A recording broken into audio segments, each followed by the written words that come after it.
first story behind mentioned walls, a miserly millionaire. Can I have some more? His briefcase was the same container that you would carry a case of beer in. Spawns bad blood. Dad said, I'm not sending any more money. And later, people get concerned, you know, Jersey's a very small place. a billionaire's hideaway holds a birthday surprise. Nicholas! Elizabeth! Is anybody there? Had they been kidnapped? Had they been murdered? I'm Christopher Mason. They say you can choose your friends, but you can't choose your family. Some pay scant regard to family ties. Ruthless relatives who cash in the bonds of kinship and destroy their own flesh and blood.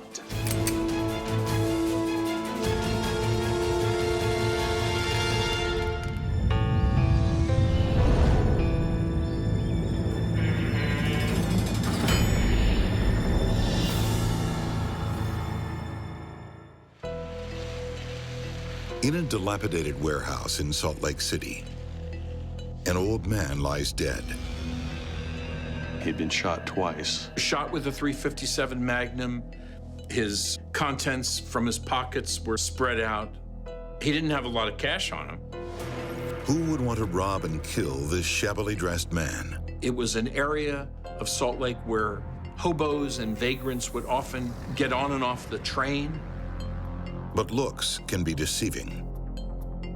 Franklin Bradshaw was a millionaire. He was certainly one of the wealthiest people in the West.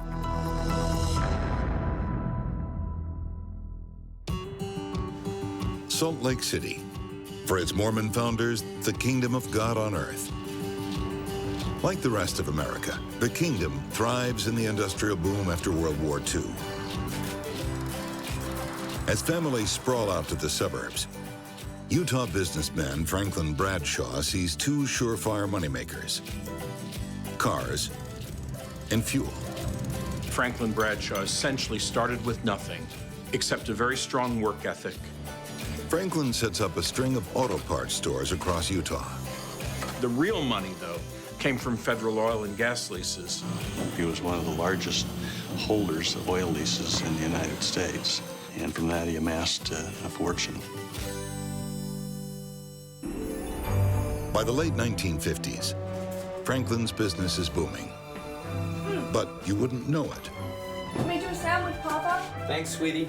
He was very frugal and very ambitious. Very eccentric, odd individual who worked all the time. No mansion walls for this millionaire. Franklin and his glamorous wife, Berenice, bring up their kids in a modest home in suburban Salt Lake.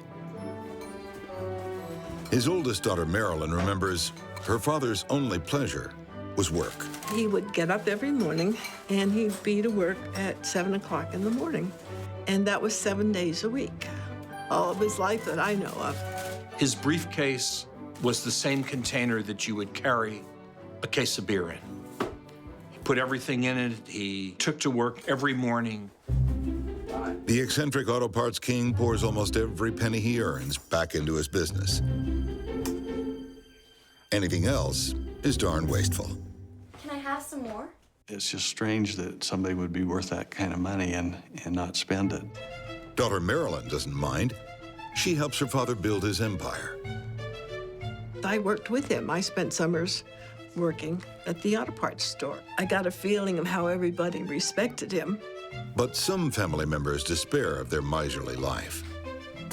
Franklin's wife, Berenice, hankers for the finer things. The marriage was not happy. She was frustrated by the fact that she felt like Franklin had the money to spend on the family and wouldn't do it. Nice. Look what he gave me. Berenice's only consolation, her youngest daughter, Frances, the apple of her mama's eye. She was our little baby sister, and everybody just loved her to death. She got mother's full attention and as much money as mother could get out of dad. Like her mama, Frances is eager to escape their meager existence. She wanted to have an Eastern lifestyle, ultimately wind up in New York City. She desperately wanted to get away from Salt Lake. As a teenager, Frances Bradshaw finally gets her wish. She's sent off to an exclusive girls' school on the East Coast. Mother sent her to New York with all new everything.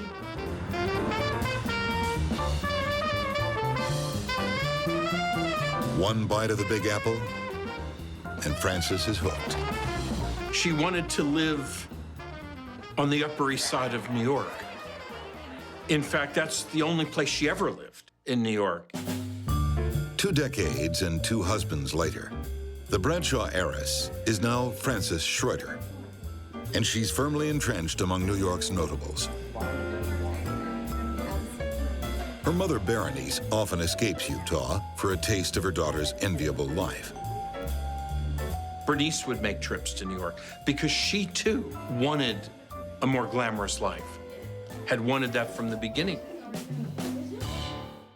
Living it up with the ladies is Frances's closest friend, Ladies, fine red wine. Richard Dickey Barons.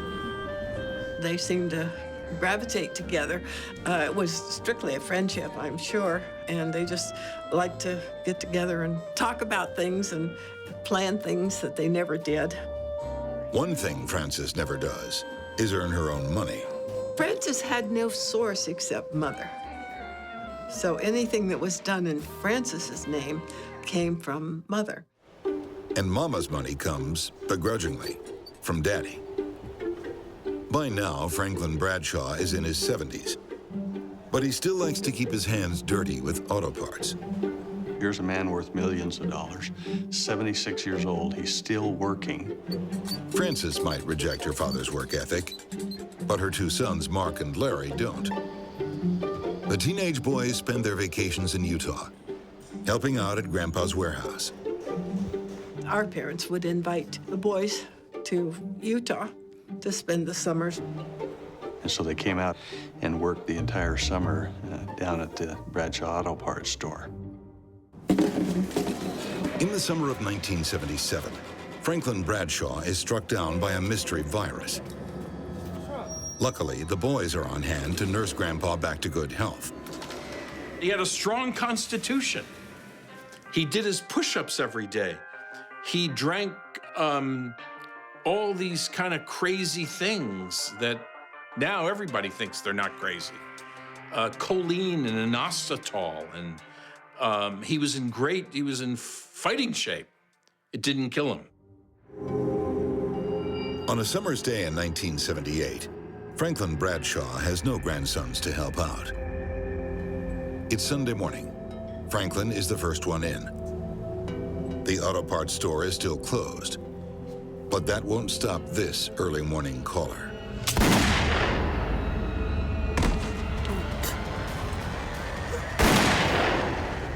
Shot with a .357 Magnum. Once in the back of the head and once in the back. His wallet was out, credit cards were strewn on the floor, his pockets had been pulled inside out, and the cash register was opened. So the police got there and they thought it was a robbery. Detectives discover this isn't the first time someone has stolen from Franklin Bradshaw. The previous summer, valuable stocks and bonds went missing, $250,000 worth. Workers at the warehouse had suspected the summer helpers, Franklin's grandsons. They didn't trust Mark and Larry for 1 second. And they really, would voice this. Frank did not want to believe them. He wanted to think the best of his grandsons. So suspicion turns to Larry and Mark Schroeder. If they had robbed their grandfather, could they have also killed him? Cops learn Larry has a history of violence. He had a criminal record. He had been to prison for aggravated assault. Larry had attacked a school friend with a hammer. He basically tried to kill his roommate. But there's no evidence against him. And his brother Mark was in New York with his mom Frances at the time of the murder. There was nothing to tie either one of them to this murder. Meanwhile, Franklin's wife Berenice seems to be relishing the role of merry widow. she sort of had a ball after Dad died because she had all of his money. Berenice moves into a brand new condo in the more elite streets of Salt Lake City and starts spending her newfound fortune.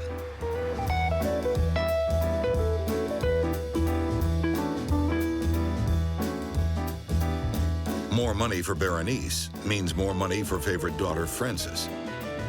It was like suddenly a dam had opened and money was rushing through. When she had hold of Mother's money, she just went crazy. She moved herself into 10 Gracie Square, a very fancy apartment building in New York. Frances even buys her way into the New York Ballet with a record $300,000 donation. She was on the board of directors because of a large donation, but it was Mother's money. With a chorus line of family members apparently dancing on Franklin's grave, investigators have their work cut out. With no firm leads, the case goes cold for 2 years. Things stalled. Things stalled for quite a while. There was no physical evidence, there was no testimony, there was nothing.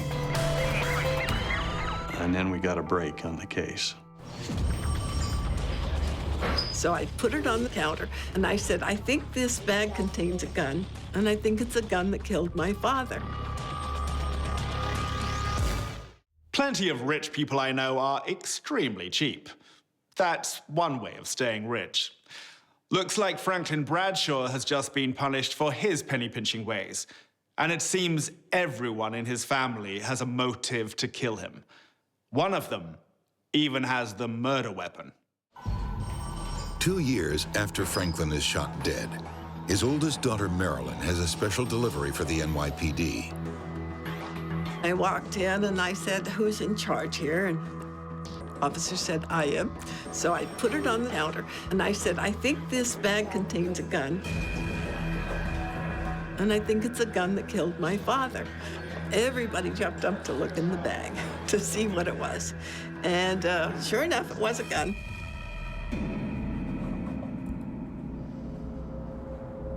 They run a ballistics check, and lo and behold, we've got our murder weapon. What was Franklin's daughter doing with the smoking gun? Maybe it was Marilyn. Maybe Marilyn did want the money. Marilyn tells the cops someone else gave her the gun. Her sister Frances's trusted friend, Dickie Behrens. Has he contacted Marilyn to clear his guilty conscience? I started milking him for what information he had. So I was able to use his paranoia and talk him into giving me the gun, which I promptly took to the police station. Dickie doesn't just hand over the murder weapon. He also tells Marilyn who killed Franklin. One of Francis Schroeder's sons. Marilyn figures it's the older son, Larry. She thought it was Larry. She was convinced it was Larry. But Marilyn is mistaken. Dickie told me, oh no, you got the wrong son. It was the younger son who did it. It was Mark. He had admitted to Richard Behrens that he had flown to Salt Lake City and killed his grandfather. With the murder weapon and Dickie's damning revelation, police have enough to arrest Mark Schroeder for murder in 1980. The teenager confesses to killing his grandfather 2 years earlier. He also admits stealing from Franklin. The year before the murder, according to Mark, they stole over $250,000 from their grandfather out of the warehouse at the Bradshaw Auto Parts Company.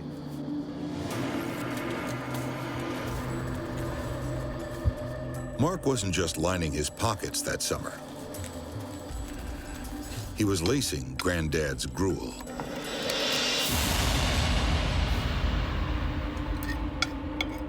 He attempted to poison Franklin Bradshaw with rat poison. He was going to put it in his oatmeal.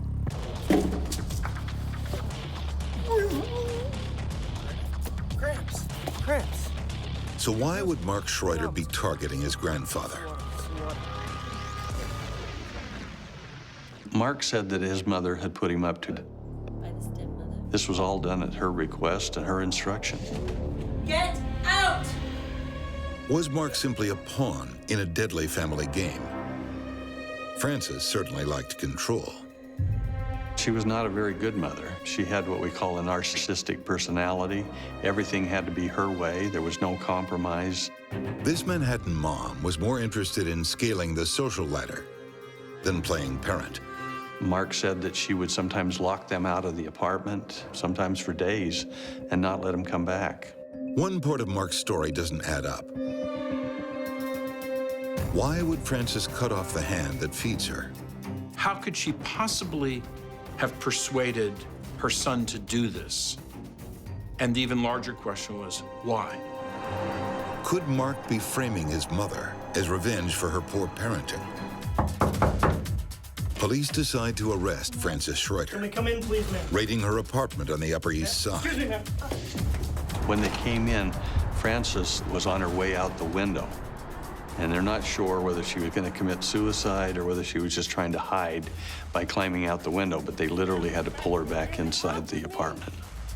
4 years after her father's slaying, Ma'am, just calm down. Frances is charged with first-degree murder.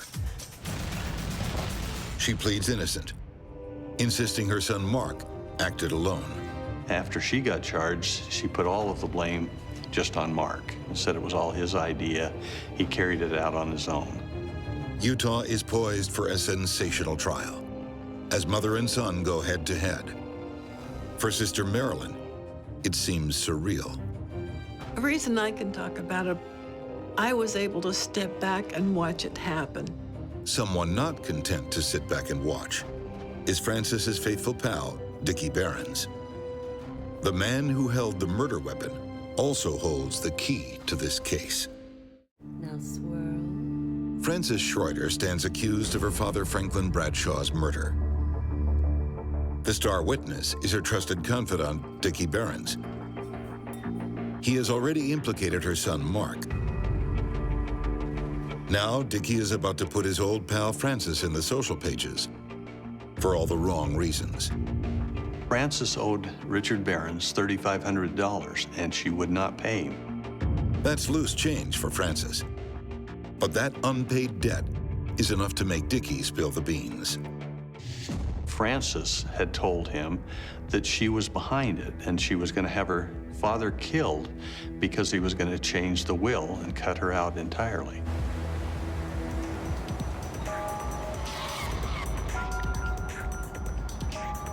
Frances's all-consuming greed began as a teenager when she was thrown out of her fancy finishing school. She was thrown out of Bryn Mawr, but she was forging checks, which was a pattern that continued in her life. Forging checks, she stole money from classmates. They said that she wouldn't be considered for readmission unless she had some intensive psychiatric care. The demanding daughter spent the next 2 decades feeding off her father's money. He saw her as just basically an empty vessel when it came to money, not knowing how to manage money, not particularly wanting a job. And he saw her constantly just using what he felt was using Bernice, Frances' mother, his wife, to keep financing a lifestyle that he couldn't understand. He had no concept of why an apartment in New York City cost as much as it did. And so some of his agreement for a while, he sent money. And when he didn't want to send any money anymore, Bernice found a way to send the money. She had a different lifestyle than he did, and he didn't approve of what she was doing or where she was living. The court hears that just months before his murder, Franklin Bradshaw decided to end his daughter's Manhattan lifestyle. Dad had said, I'm not supporting you in New York anymore. How do you expect me to live?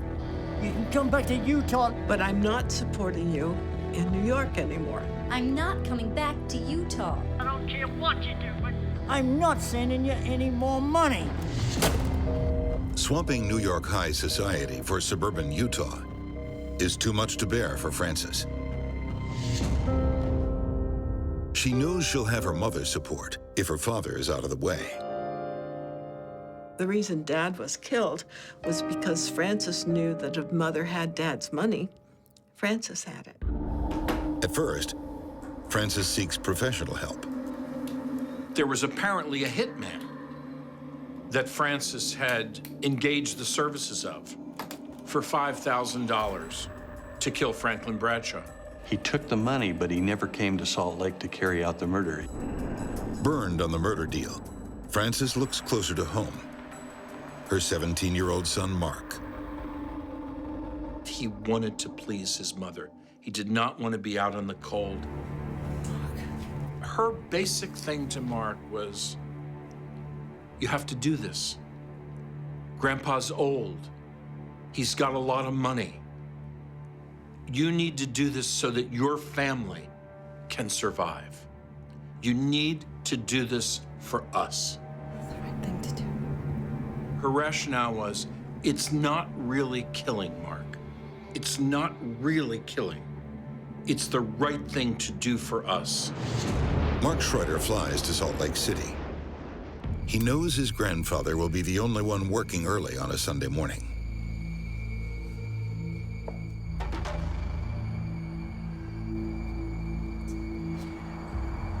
Mark. He was waiting for his grandfather to turn around. The one thing he knew was that he could not shoot him face to face.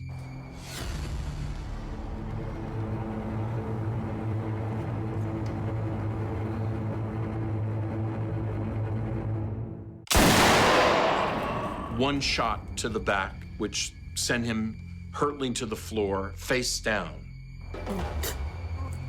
And then another shot at close range to his head. He needed and wanted to make sure he was dead because he didn't want to have to face his mother, Frances. And as he said, I didn't want to have to come back and do it again. And then got on a plane and flew back home to New York. Mark presents his mother with a memento.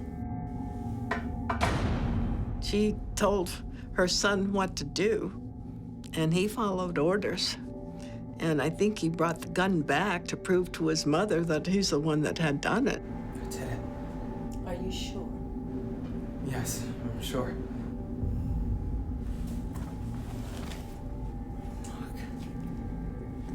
Boy,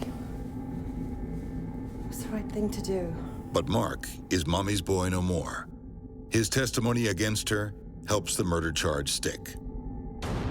He said, Mom has to be stopped. She has to be stopped. In September 1983, 5 years after Franklin Bradshaw was gunned down, Frances Schroeder is convicted of first-degree murder. She serves 13 years in prison. Frances has never expressed any remorse in this case. At the time of sentencing, she continued to deny any involvement in the murder. Mark Schroeder is convicted of second-degree murder. He is sentenced to life, but only serves 12 years. Well, we were not happy with the amount of time for this type of murder. And what of the mom who stood by her conniving daughter every step of the way? Berenice Bradshaw dies in 1995, the same year Frances is released from prison. Bernice J. Bradshaw was the key to this whole story, in my opinion. She was stronger than any other individual in the story. And if she hadn't been so weak in her dealings with her youngest daughter, had she been able to turn her back on her much, much earlier, she would have maintained a good relationship with her other two daughters. But in a way, she lost everything. She lost her whole family. In her will, she leaves a parting gift for her daughter. A year after Bernice died, she tried to give Frances $1 million. I don't think she ever got it because you can't benefit financially from killing someone. Franklin Bradshaw spent his life ensuring his family wouldn't be spoiled by money. In the end, it destroyed them all. What happened to this American family that on the surface seemed to have everything, and yet in the most important senses, they had nothing.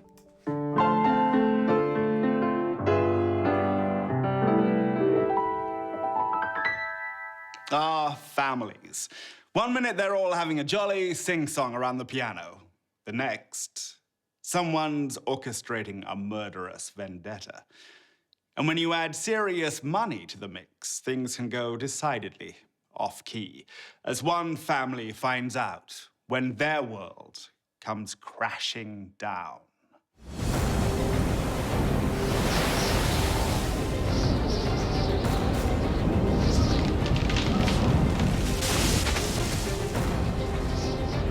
After a furious hurricane, a millionaire's bungalow is still standing.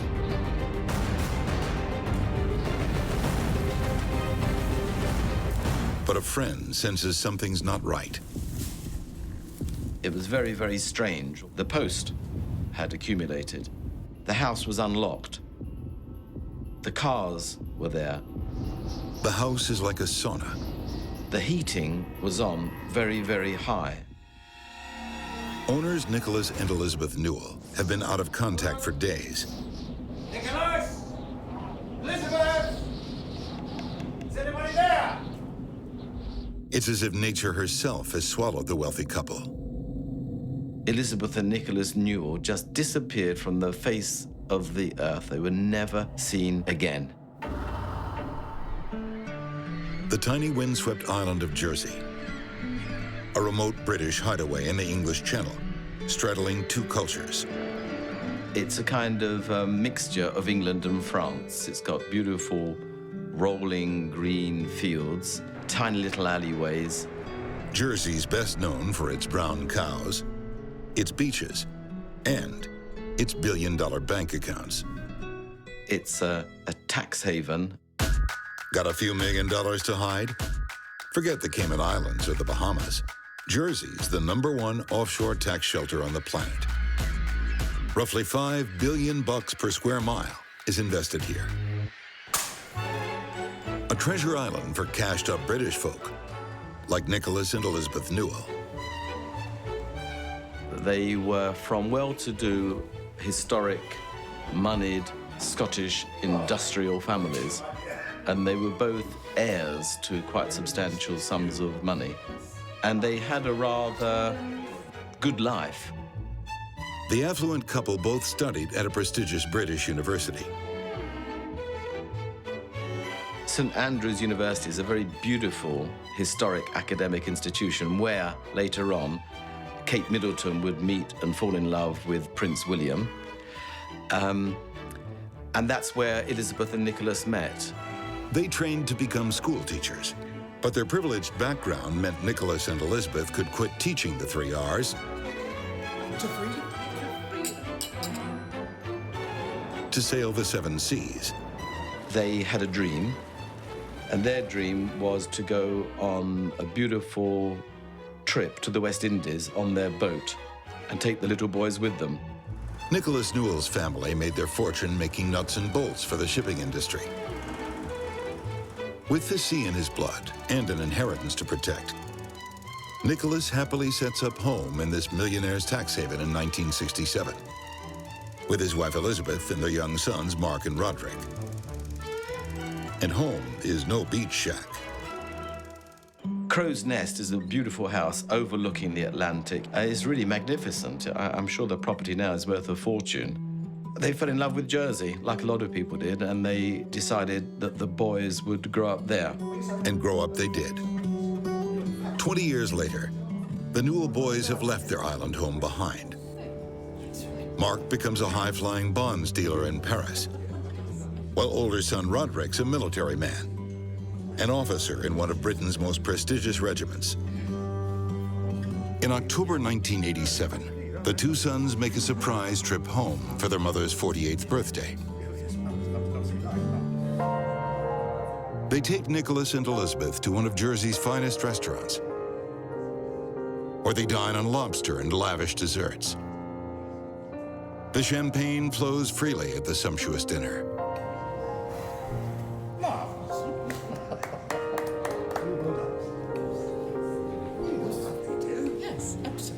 to be all back in the one place again.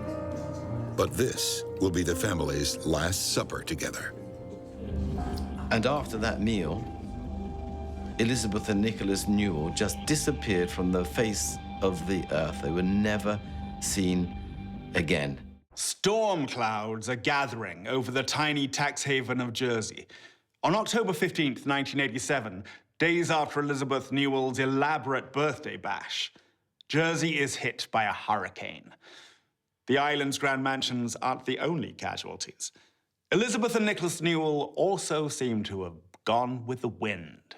The great storm disrupted everything. Trees were down, lines were down, communications were very, very bad. As Jersey's wealthy elite survey the damage and start calling their insurance brokers, the Newells are missing in action. They had missed appointments for the doctor, for the optician. People get concerned, you know, Jersey's a very small place. Many assume the hurricane took their wealthy friends. Nicholas! Elizabeth! Is anybody there? There were people who thought that they would have gone walking on the cliffs and been swept off during the storm. Jersey's rugged hills are riddled with abandoned World War II bunkers. And every now and then people would go into them and get stuck, so they thought maybe they had gone missing in one of those. A meticulous search turns up nothing. But Jersey police do find a fascinating plot in the Newells' finances. In the past year, their assets have also started to disappear. I think it's fair to say that they had run into financial difficulty with their investments. A year earlier, Nicholas and Elizabeth sold off the family mansion to close friends. To freedom? To freedom. The couple moved into a modest bungalow. If you make the contrast between the two properties of this stunning residence at Greve de Lec and the rather run-down, grim house, is really quite staggering, the contrast. Why the humiliating downgrade? It seems a series of bad investments meant the Newells' wealth was draining away. Could this have anything to do with their disappearance? Perhaps the couple simply boarded their yacht and sailed away to a new life. They've either done a runner or it's a financial issue. They thought maybe they had faked their own disappearance. In mysteries, people have disappeared sometimes for an insurance claim. Could it be an insurance scam? Sons Roderick and Mark can offer no clues. They'd flown back to London the day after Elizabeth's birthday dinner. And now, as the mystery deepens, the boys return to Jersey to defend their parents' name. There's absolutely no reason whatsoever for my parents to go without leaving word. After a series of dead ends, everyone on this Jersey shore is left wondering, did nature really take the Newells? Were they even dead? Local police want answers, so they call in forensic investigators from Scotland Yard.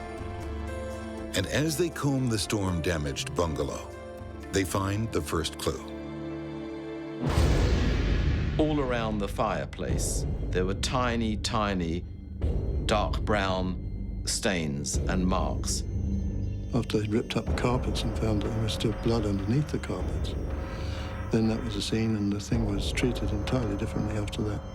Bloodstains, and not just around the fireplace. They were all over the shop, all over the house. Blood had seeped in between the parquet flooring and into the underlay of the house. Blood in the living room matches Nicholas Newell's. In the bedroom, a positive match for Elizabeth. Something terrible has transpired. A sustained episode of violence had taken place in the house. And that was when the nature of the case transferred from being a missing persons case into a double murder. A Jersey court declares Nicholas and Elizabeth Newell officially dead. Their two grieving sons inherit what's left of their fortune. Cautious Mark, with his business acumen, invests his inheritance. And Roderick, he buys a yacht to sail around the world, intent on washing away his tragic loss. He said, look, I'm just going to have a fresh break, a new beginning. I'm going to turn the page with all of this and start a new life. As the boys console themselves with what's left of the family fortune, investigators ramp up their search. And it pays off in dense woodland near the Newells' former mansion. Suddenly we're looking around and there's the remnants of a fire.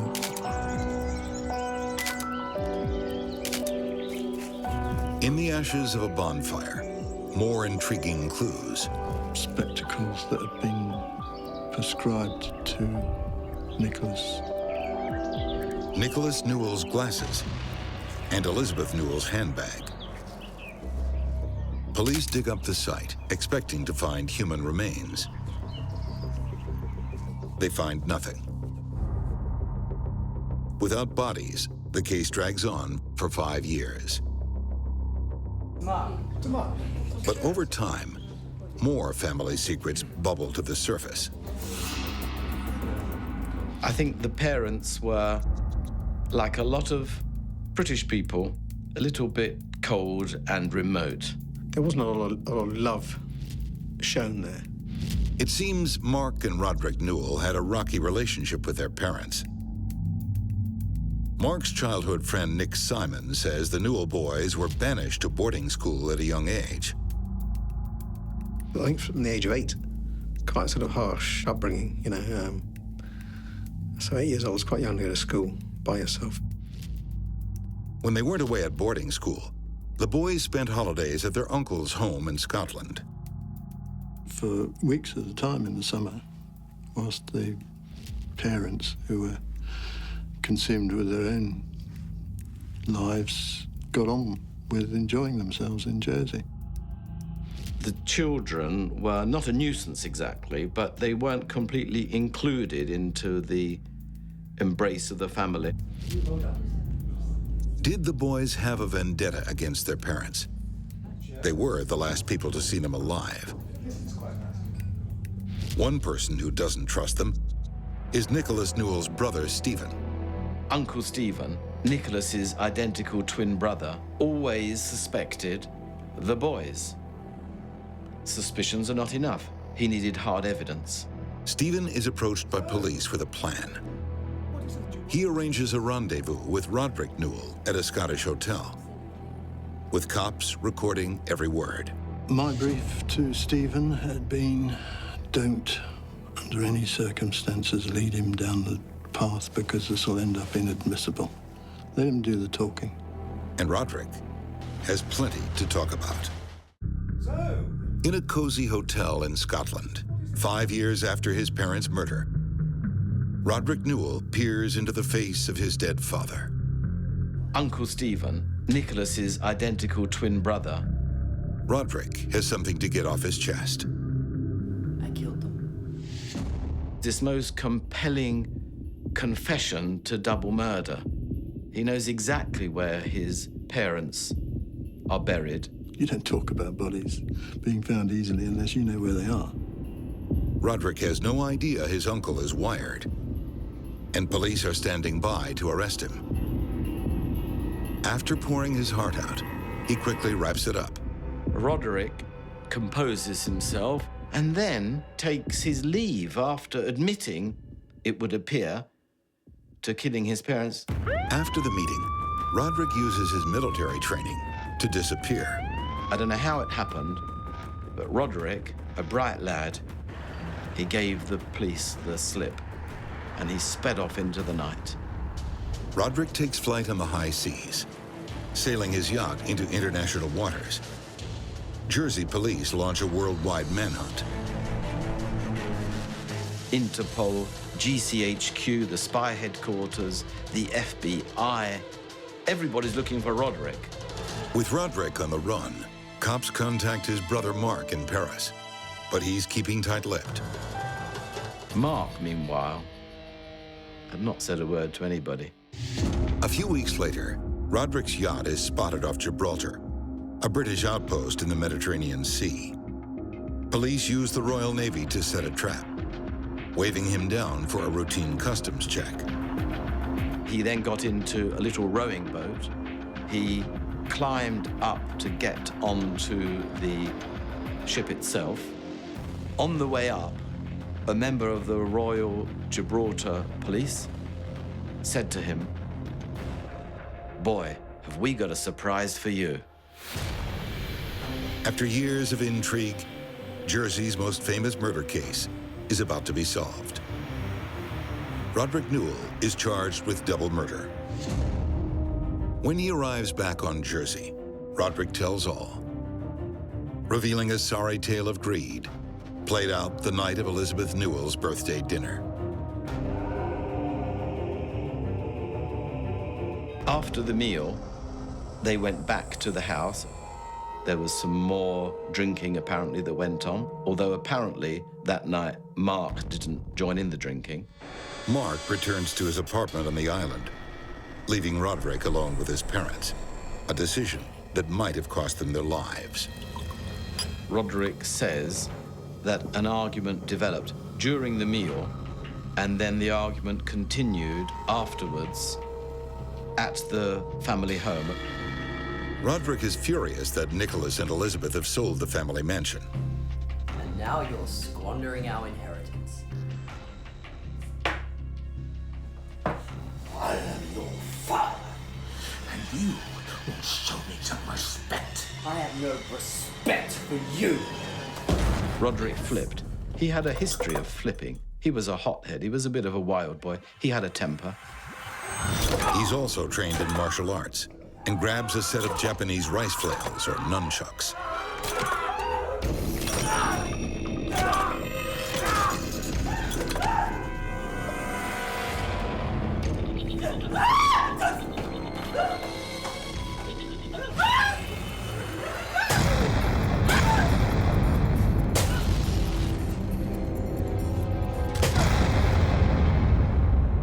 In the army, Roderick learnt every aspect about what it entails to be an officer, which of course involves training how to kill people.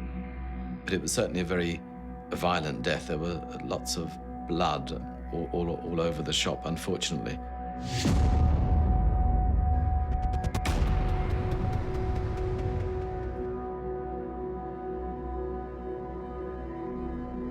After attacking his parents, Roderick says he passed out. He's been drinking heavily. Only when he wakes does he realize what he's done. Roderick can't even remember the details, but something went down. 2 people were dead.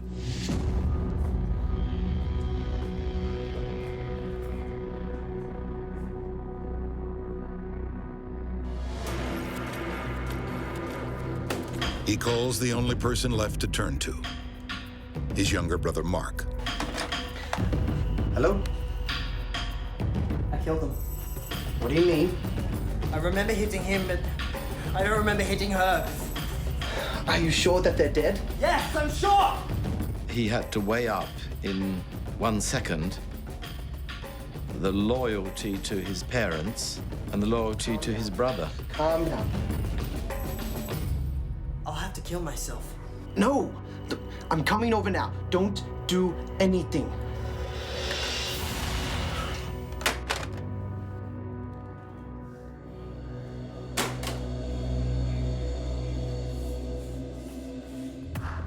Mark doesn't call the police. He helps with the cover-up. They were tied and wrapped in plastic sheeting. They were transported in a van, which they hired, and they were still in the clothes from the dinner party.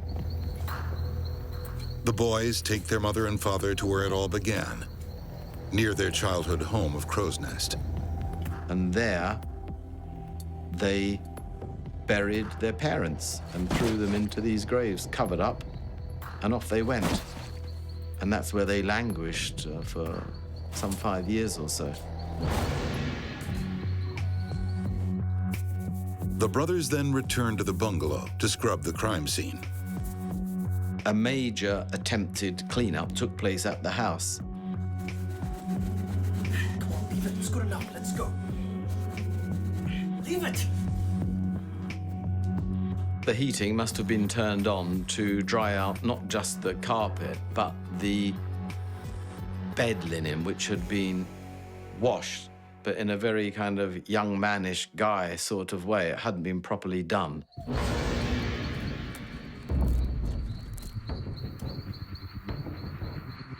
They also turn up the heat by building a bonfire to burn the remaining evidence.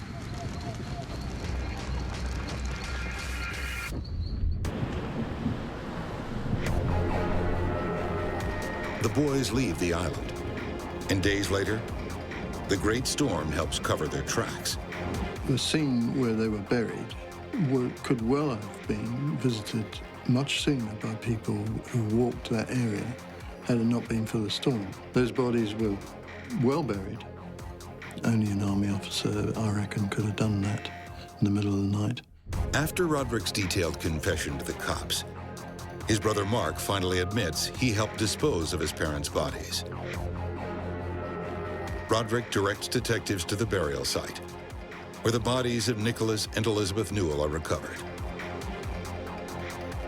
In August 1994, Roderick Newell pleads guilty to double murder and receives 2 life sentences.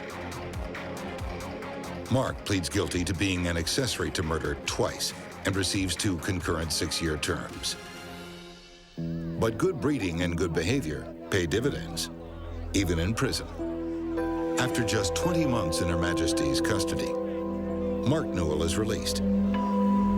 His brother, the killer, he's a model prisoner and is set free 12 years into his life sentence. And so they're out and leading their lives, maybe under new identities, anonymously. But who can put that sort of event just behind you? Family can bring us together, but it can also tear us apart. Frances Schroeder sacrificed her father and son to fund her lavish life. Roderick Newell's greed sparked a storm of terror. Both favored fortune over family, but in the end, they too were betrayed by their own flesh and blood.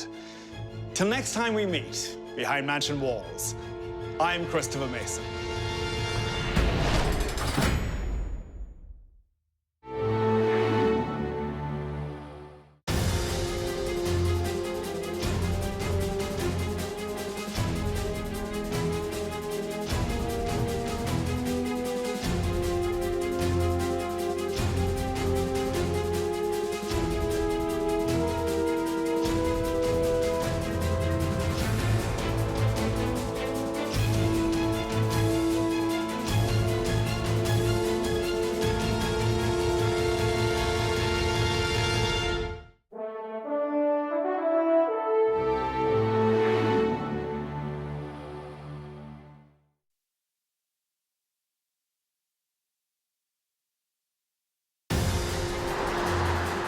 In our first story, Behind Mansion Walls, He felt like the devil had walked in his door.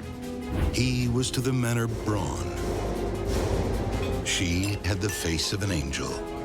When we discovered what happened, this went from being a non-story to being the story. And later, He was going to inherit £15 million fortune. the heir with a golden ticket is dealt a cruel hand. A stranger had broken into the house and killed his wife. I'm Christopher Mason.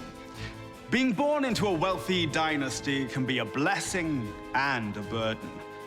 When you can afford to indulge your every whim, events can spiral out of control. Too much time and money, not enough common decency. Beware the heir to misfortune.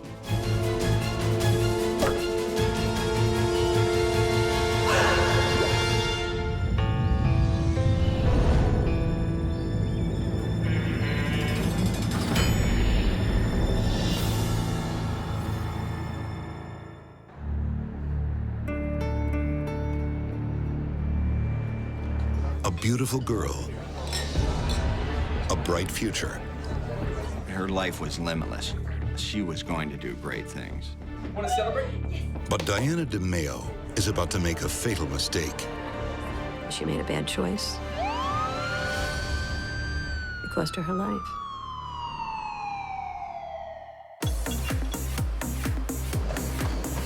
In gyms across the nation, Americans are sweating, and they're paying for it. Fitness is a $17 billion industry that's doubled in the last decade. 40 million Americans are health club members. I got the sites for the 2 new gyms. To those running the show, pumping iron is like printing money. Looking at it from the outside, Peter Davish had it all. I want them open by the end of the month. The scion of a major gym fortune. Peter Davish's dad muscled his way into the booming Detroit gym industry and made millions. Peter's father had a bit of a passion with weightlifting, and he turned that into an empire that consisted of more than 300 gyms and apparel, a hugely popular gym franchise in the Midwest. Now, his son Peter is a big fish, in more ways than one. He was huge. Weightlifter. He was born and raised in the gym culture. He had the money. He had a nice car. We found that he had a very privileged upbringing, very posh background he came from.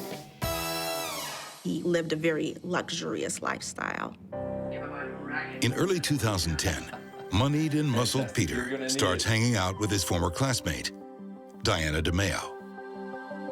They knew one another in high school. She went away to college to the University of Miami, and she did very well there. Diana was just like a great kid. She was a million friends. Everybody wanted to be with her. She's just a magnet for people. Now back in Detroit, Diana's renewed her friendship with Peter. She wants him to meet her dad. So this is great. So, Dad, we've got something to tell you. The couple has exciting news. Good news? Yes. Diana has a dream of creating a rescue shelter for dogs. No. You've been wanting to do that all your life. I know. Generous Peter is only too happy to front the cash. Thank you, Peter. Thank you. Fantastic. But while Diana seems the ideal all-American girl, everything's not perfect behind the scenes. I knew she smoked pot, and I knew she took anti-anxiety medication because she had a little bit of anxiety. The animal shows. Diana's bright future could be under threat from drugs. And the danger from illicit drugs is rising as the once great city of Detroit crumbles around her. Motor City has become Murder City. On the streets and in the decaying suburbs, there's a homicide every day. But Peter offers her an escape. An ivory tower, high above the dangers of the streets. It was a very luxurious apartment. Local athletes, sports stars, and celebrities reside at that apartment. This is where Detroit's elite choose to live. People like gym tycoon Peter Davish. Every morning. In March 2010, he rents a luxury apartment. Diana DeMeo helps him move in. Oh my God. It was a very nice apartment. There isn't a whole lot of upscale in Detroit, but this was definitely one of them. The young heir is already used to living the high life. He was driving a luxury car when he was in high school. He had his own apartment when he was in high school. So as you can imagine, a person who's 24 years old having the access to that kind of money. Now he has a beautiful young woman to share it with. And two different lifestyles basically came together. This could be the perfect start for both of them. But just hours later, something goes wrong. 911, what's your emergency? At approximately 6:19 in the morning, Peter Davish called 911. Yeah, I need some help. and he indicated that Diana was overdosing. Get in quick! Peter said she overdosed on her anxiety medication and had fallen. Injured and unconscious, Diana is rushed to the hospital. Her mom, Linda, receives the phone call every mother dreads. We were told that it was a drug overdose. She was in Detroit receiving on life support. And I was like, can't be. You know, this can't be. And I just kept saying, you know, but she'll come out of it, right? It's just a coma. She'll come out of this, right?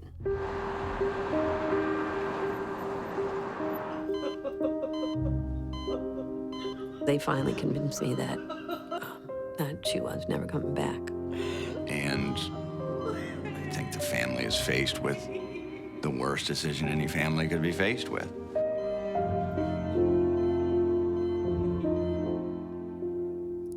So we turned off the machines, and that was it that night, that Thursday night.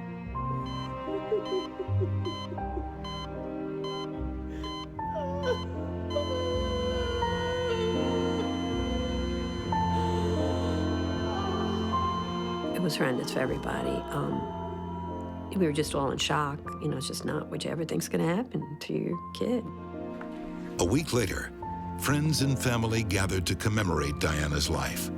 There was maybe 500 people came through the wake. You know, they all just thought that she died, you know, of a drug overdose. But is that the real story? The day of the wake, the funeral director called me and he said, I just got the death certificate and it has a cause of death on it. What that certificate says will shake Detroit to its foundations. When we discovered what happened, this went from being a non-story to being the story. To escape the mean streets of Detroit, some of the wealthy choose to live in sky-high luxury apartments, where the sirens are muffled and the gunshots far away. But up there in the clouds, they're not immune from tragedy or from crime. In March 2010, in a luxury Detroit apartment, promising college graduate Diana DeMeo is found unconscious. She later dies at just 23. Her friend Peter Davish tells a tragic story of her last moments. He indicated that she was suicidal, that he had knives in the apartment that night, that because he feared that she was suicidal, he had taken all the knives and thrown them out of the window. Peter says Diana had then taken a prescription drug overdose and had a horrific fall. This was an overdose, potentially a suicide attempt. She had fallen. That she was bleeding from her nose, she was bleeding from her eyes. Come on, please! And he needed help right away. On March 11th, 2010, Diana dies in the hospital. A week later, there is shocking news. The day of the wake, as I was driving there, the funeral director called me and he said, I just got the death certificate and it has a cause of death on it, and I just wanted to tell you it's homicide. It was multiple blunt force trauma. Peter Davish believes coroners have made a terrible mistake. He said that Diana had inflicted these injuries on herself by falling repeatedly. What really happened that night? To find the truth, police rush to Peter Davish's luxury apartment. They want to assess the crime scene, but there's a problem. It's clean and freshly decorated. Because this case was not treated as a homicide initially, Peter was allowed free access to the apartment to come and go as he pleased. Has Peter Davish cleaned up the evidence of a crime?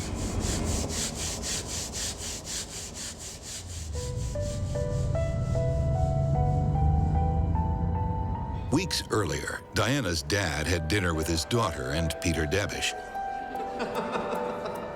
The gym tycoon didn't make the best impression. Wait up. One. He showed up late. He was stoned. Yeah, just please. You know, looked like smoking pot. But he seemed maybe more than that. Apologies. Do you want me to clean that up? Damn straight I want you to clean that up. It's okay. It's just... Okay. There was friction between Mr. DeMeo and Peter Davish. Can you just... He could just tell You get up! that Peter was not right for his daughter.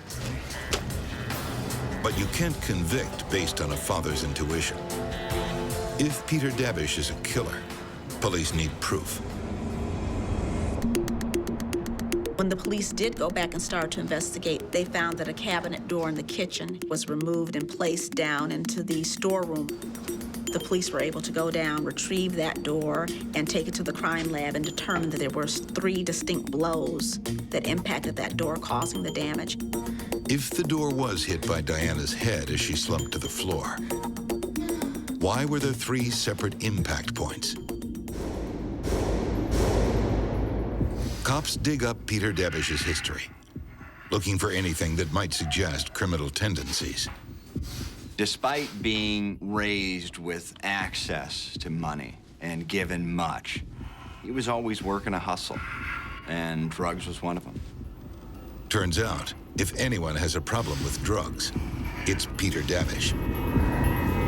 Drugs, pot, other substances were a theme in his life. On the surface, that makes Peter's story of Diana's overdose even more plausible. She wouldn't be the first girl to be launched on the path to addiction by her lover. But there's a problem with that theory. The medical examiner did a complete toxicology screen on the body and blood of Diana DeMeo. No opiates, no cocaine, no alcohol, no stimulants, nothing. There was nothing in her system whatsoever. So what did cause Diana's death? They found blunt force trauma to her shoulder, blunt force trauma to her eye, and they found 8 distinct areas of blunt force trauma to her head, causing a massive brain injury and bleeding.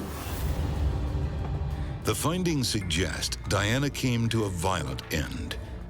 And the testimonies of Peter's ex-girlfriends suggest he might be responsible. And the investigation revealed he had an extensive misdemeanor record. In the past, he had became jealous over relationships, and he threatened to kill his girlfriends. So we were able to track down those women, and even though the relationships were over, they were still terrified of Peter Davish. They were scared to death of him. Turns out, no one has anything good to say about the indulged Jim Scion. You look for these little vignettes of humanity in someone's life, and I couldn't find any when it came to Peter Davish. People talked about their fear of him. People talked about drugs. They talked about alcohol. They talked about possessiveness. They talked about a bully. So why would a girl with a soft heart for rescue pets be interested in a violent bully? Linda DeMeo indicated that Diana always had a thing for strays, that she was always the type of person who wanted to fix people, and perhaps she felt that she could help Peter through all his problems. They couldn't see why she was attracted to such a person. The only way to reconcile their relationship for many was to think she was probably trying to fix him, probably trying to insert some life into his life, probably trying to save him from himself. For weeks, the idea that Diana's death might be a homicide goes unreported in Detroit. Television journalist Brad Edwards recalls hearing about the case for the first time. It finally came into me as a tip from a cop source of mine. It said, "You're not going to believe this one. You've got this young, effervescent, beautiful honors graduate and an heir to a well-known gym fortune, and their 2 paths crossed in that high-rise. And to think of what actually happened in this case is still hard to believe." 3 weeks after Diana DeMeo's death, Peter Davish is charged with her murder. But some witnesses are too afraid to testify. Will the full story of what happened that night come out at the trial? And will prosecutors have enough evidence to lock away this privileged son? And that was always a fear. He'd walk, and then the rest of our lives I'd worry about him going after us.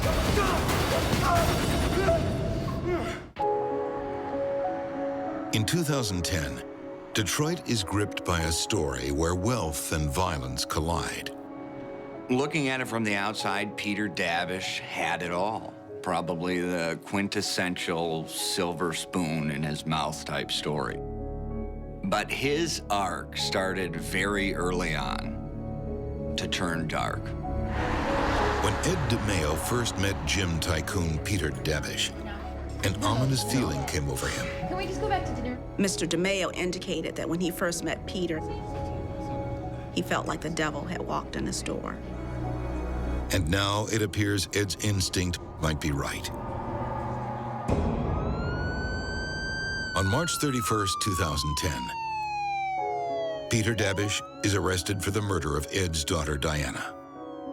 He really did have it all, but it's almost as if he was just predisposed to this darkness. You talk to person after person, they remark on how intimidating he was. There's no twinkle in the eyes. Dark. There's no life in the eyes, no glimmer. Peter petitions for bail. His mom offers up her Farmington Hills mansion plus her mother's house as bond. This is a young man who had known for years nothing but trouble. And when he was charged with first-degree murder, instantly, his mom put up the property to bail him out. But despite Peter's mom's commitment, bail is refused. In the fall of 2010, Diana's mother, Linda, comes face to face with Peter Davish at his murder trial. She prays prosecutors can make the charges stick. He just looked just like a big, monster. I couldn't believe that he could do that to my daughter. Like she was so sweet. I don't know, and she's always helping everybody. She was helping him that day. Davish is not only facing the murder charge, prosecutors also want to hold him accountable for the suffering they say preceded it. When a defendant inflicts cruel and extreme suffering on a person, you can charge torture. The fact that it was first-degree felony murder and torture, that was upsetting, and I think that was only the second torture charge Detroit had ever had. What did Diana go through that night? She's not around to answer, so it's up to prosecutor Lisa Lindsay to speak for her. Peter had gotten into an argument with Diana concerning her contact with the bellman. I saw you downstairs with the He believed she was flirting with the bellman. You heard me. I saw you downstairs. And he actually yelled and called her a whore. You're a goddamn whore! You're a whore! Abuse gives way to rage, then violence. A young man with such rage attains this young, beautiful woman. And I don't think she was ever going to be able to get away from it.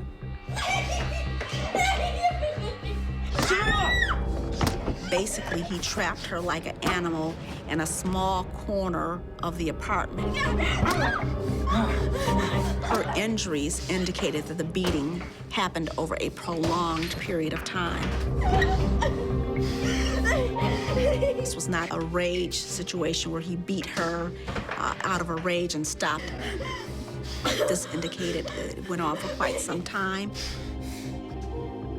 To think of her, how scared she must have been when he first started hitting her. And my only thing that got me through it is well, maybe she passed out after the first blow and then he just kept beating on her. I don't know.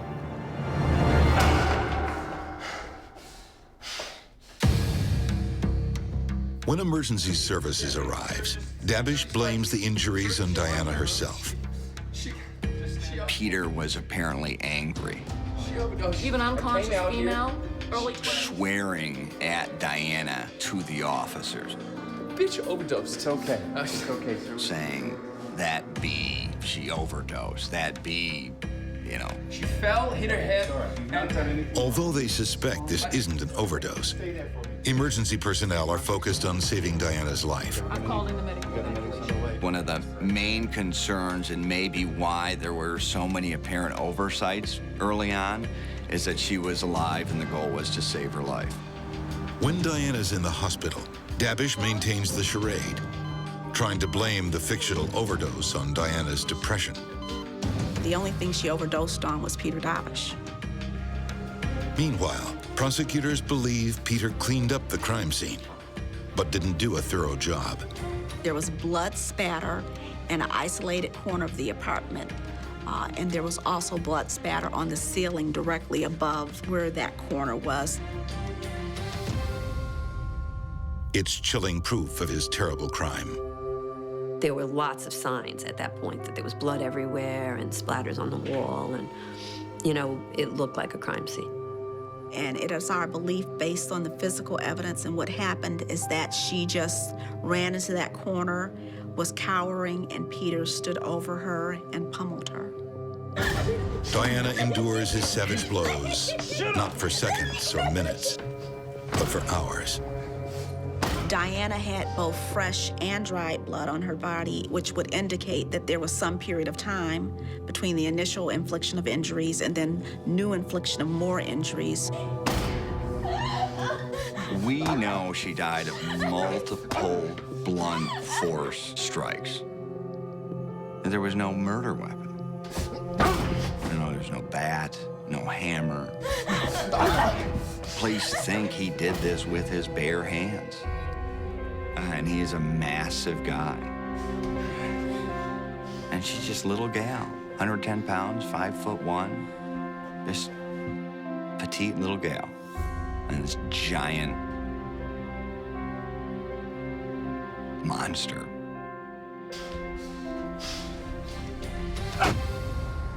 At the trial, Peter Davish's violent past is finally laid out for all to see. The other thing that was really upsetting was to see the parade of girls take the witness stand that had already had protection orders against him. And almost all of them looked exactly like Diana to me. Wealth might have protected him before, but this time, Peter Davish can't buy his way out of trouble. When the jury received this case, they were very quick to decide. Guilty of first-degree murder, guilty of torture. So he was still, up until that point, he thought he was going to get off. And I think he was shocked. Rich or poor, that type of person is destined to go to jail. The judge sentences Peter Davish to a mandatory life sentence, plus 23 to 80 years for torture. He will spend the rest of his life behind bars. When she sentenced him, she said, this is a case of over-privileged, under-checked behavior for too long. He was never held responsible for anything he had done until this point, and now he's paying the ultimate price. For the mother of Diana DeMeo, justice is welcomed, but can never bring her daughter back. Time helps, a little. I mean, I'll never forget her. It's hard for me when I see her friends, like, having babies and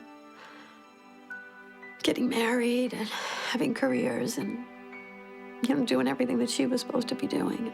That part's hard. Linda DeMeo has experienced pain no mother should have to endure. And it's just terrible when a parent has to bury their child. It was so dark and so horrifying. I think the only way to make any meaning out of it is through faith. That's what gets me through. I think if I didn't have the faith I had in God, I wouldn't be able to get through it. In the court, I had rosaries with me, and I actually have rosaries that were made from roses that were on her casket, and I got them right before the trial. Those memories of her daughter have given her strength through all the dark days that followed. And I felt like she was with me, you know, she was with me. And I do feel like she's with me sometimes, you know. I feel like she gives me the strength to speak out, because I really never thought I could do public speaking, but I can do that now. My goal is to get young girls to understand that there are these people out there and they'll act really charming, but if they're being controlling and keeping everything secretive, there's a chance this could happen to you. Diana DeMeo was fond of caring for stray beasts. She never expected that one of them would wind up killing her. Peter Davish proves that a moneyed inheritance can spawn a bad seed. A seed that can flourish in a Detroit penthouse or an English mansion.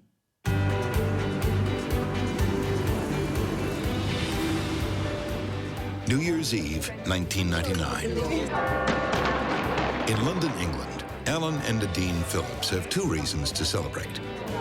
Cheers, Happy New Year. It's the dawn of a new millennium and their 7th wedding anniversary. To the outsider, it would have appeared that the Phillips had a very happy marriage. They had an extravagant lifestyle. They had no money worries. They lived in a large house. On New Year's Eve, 1992, Alan and Nadine had the perfect white wedding in the Royal Borough of Kensington. They did have a very romantic start to their marriage.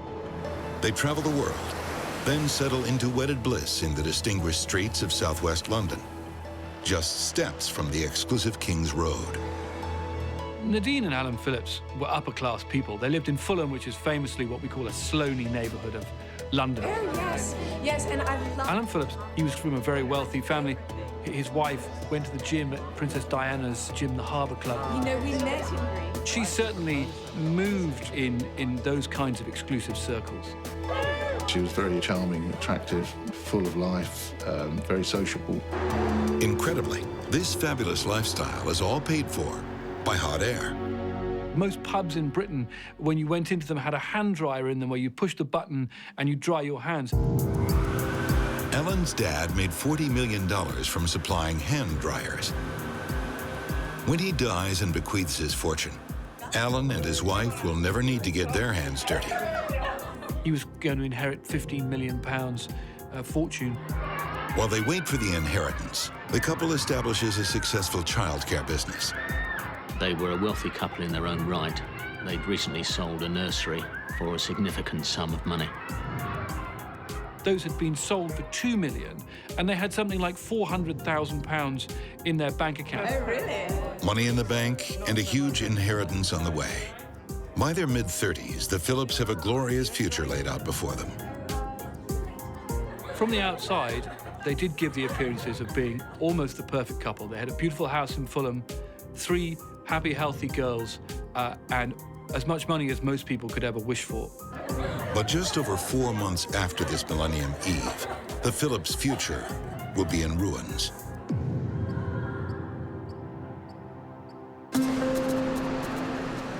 If there's a downside to being rich, it's that you also become a target. Alan Phillips is paranoid the walls of his £1 million mansion will be breached by thieves. Detective Inspector Mike Smith says the well-to-do heir went to great lengths to protect his family. The house had bars on the windows, CCTV monitor on the door, multiple locks on the front door, an alarm system. It was clear that Mr. Phillips was very concerned about the security of both himself and his family.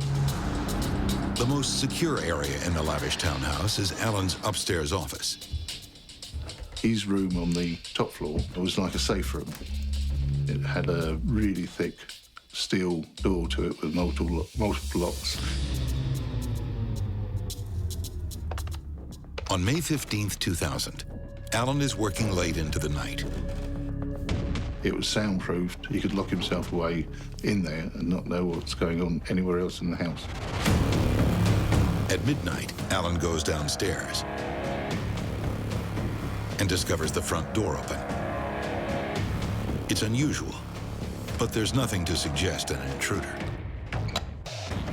After locking up, Alan decides to sleep in his office. It's late. He doesn't want to disturb his sleeping wife downstairs. But tonight, nothing could wake his sweet Nadine.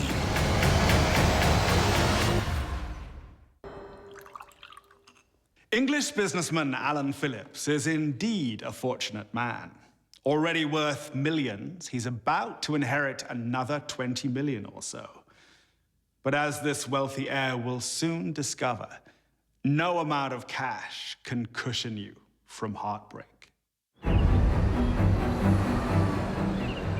Tuesday, May 16th, 2000, is a busy school morning, whether you're a multimillionaire or not. Just make sure you're all separate today. He got up in the morning, Okay, what have you got for lunch today? dealt with the children. Make sure you have this banana, it's very healthy for you. I know. The oldest one was collected by a bus driver and taken to school. Hello, Tony. How are you? He loved his kids. He was devoted to his children. With his eldest daughter on her way to school, Alan goes to wake Nadine. And he went up to his wife's room.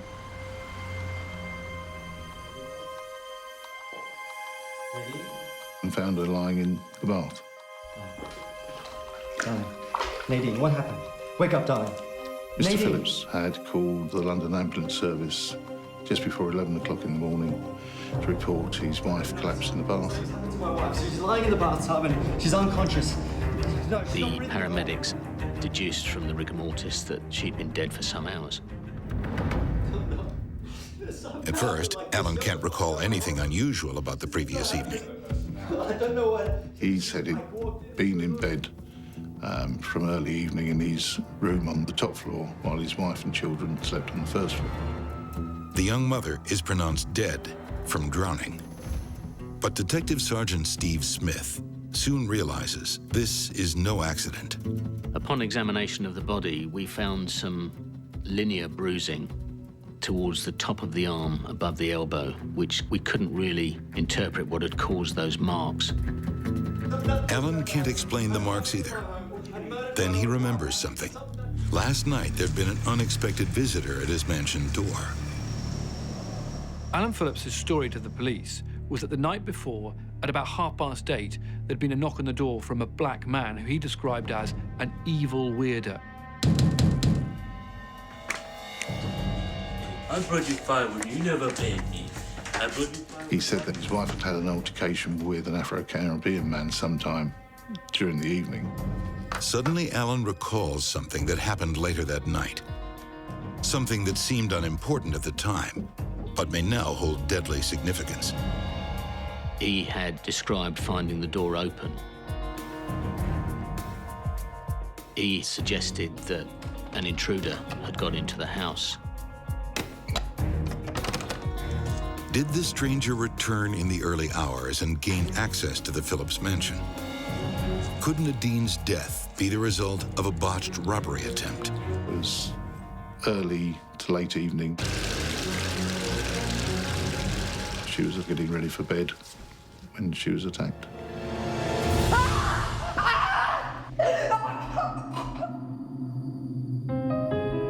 Upstairs, alone in his soundproofed office, Alan wouldn't have heard a thing. He was alone in bed on the top floor and came down in the morning to find his wife lying in the bath, so somebody must have broken in and committed the offence. It seems the worst fears of security-conscious Alan have been realized. And the safety of this silk stocking neighborhood has been pierced by a killer from the outside.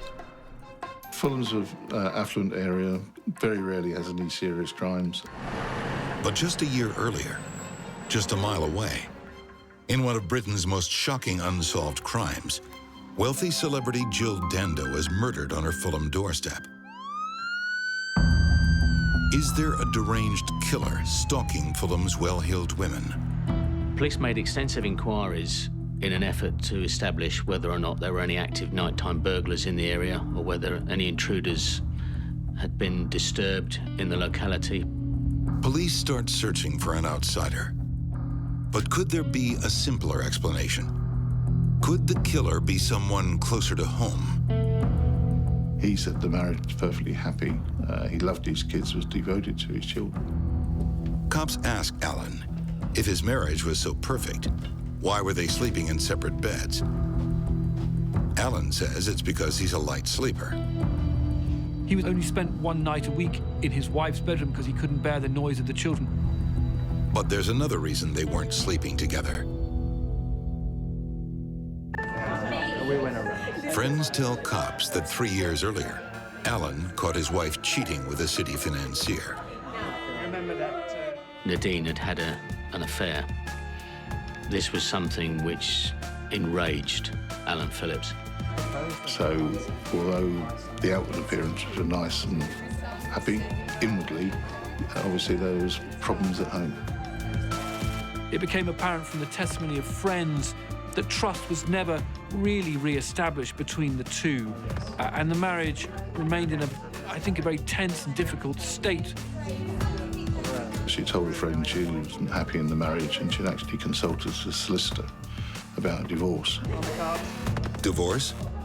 For Alan, that could mean sharing half his inheritance. Are police honing in on a motive for murder? Meanwhile, a forensics team examining Nadine's body are still pondering the cause of mysterious bruises, and they make a breakthrough. The 2 parallel bruise marks on the elbows were consistent with the handcuffs. It appears Nadine was handcuffed and held underwater until she drowned. But where are the handcuffs now? Were they brought in by an intruder who took them with him when he fled? There didn't appear to be anything immediately available at the crime scene that could be responsible for causing those marks. While cops search for the cuffs, they also search for the intruder, going from mansion to stately mansion. But all these inquiries drew a blank.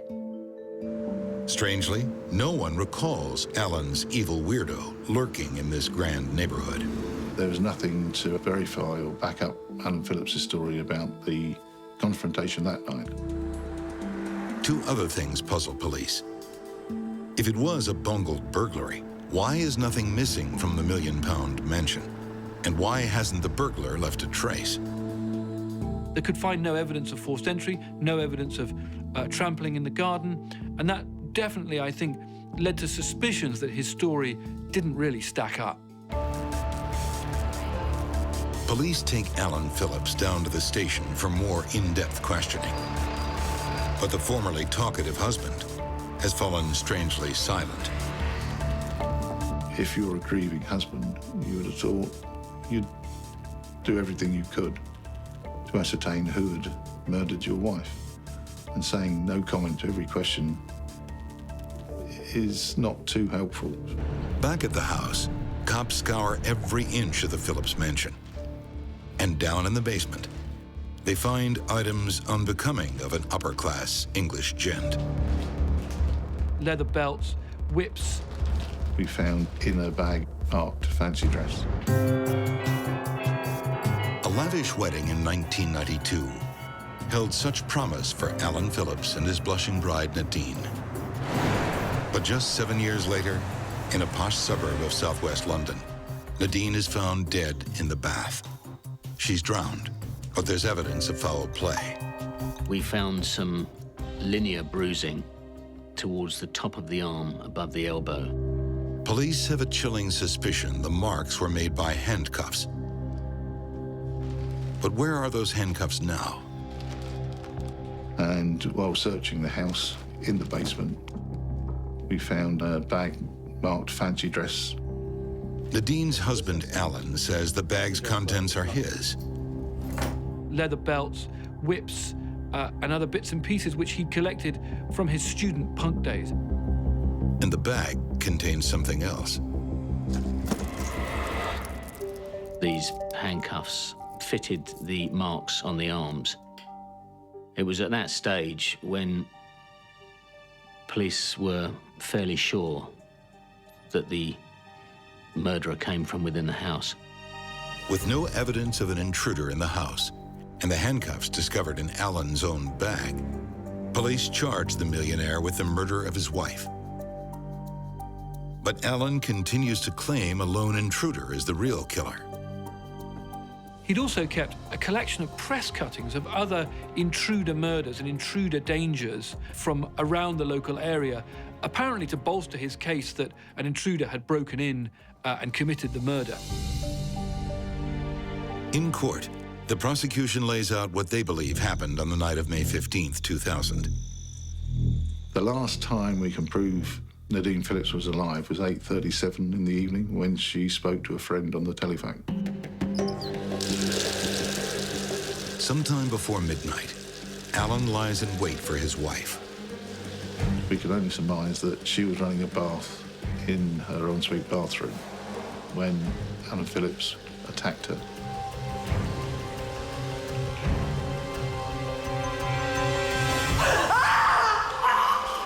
And he half throttled her, so she was semi-conscious, handcuffed her, then held her under the water. No! You did this to us! Look out, Paul! The only thought you can have for what's going through Nadine Phillips's mind at this point is sheer terror.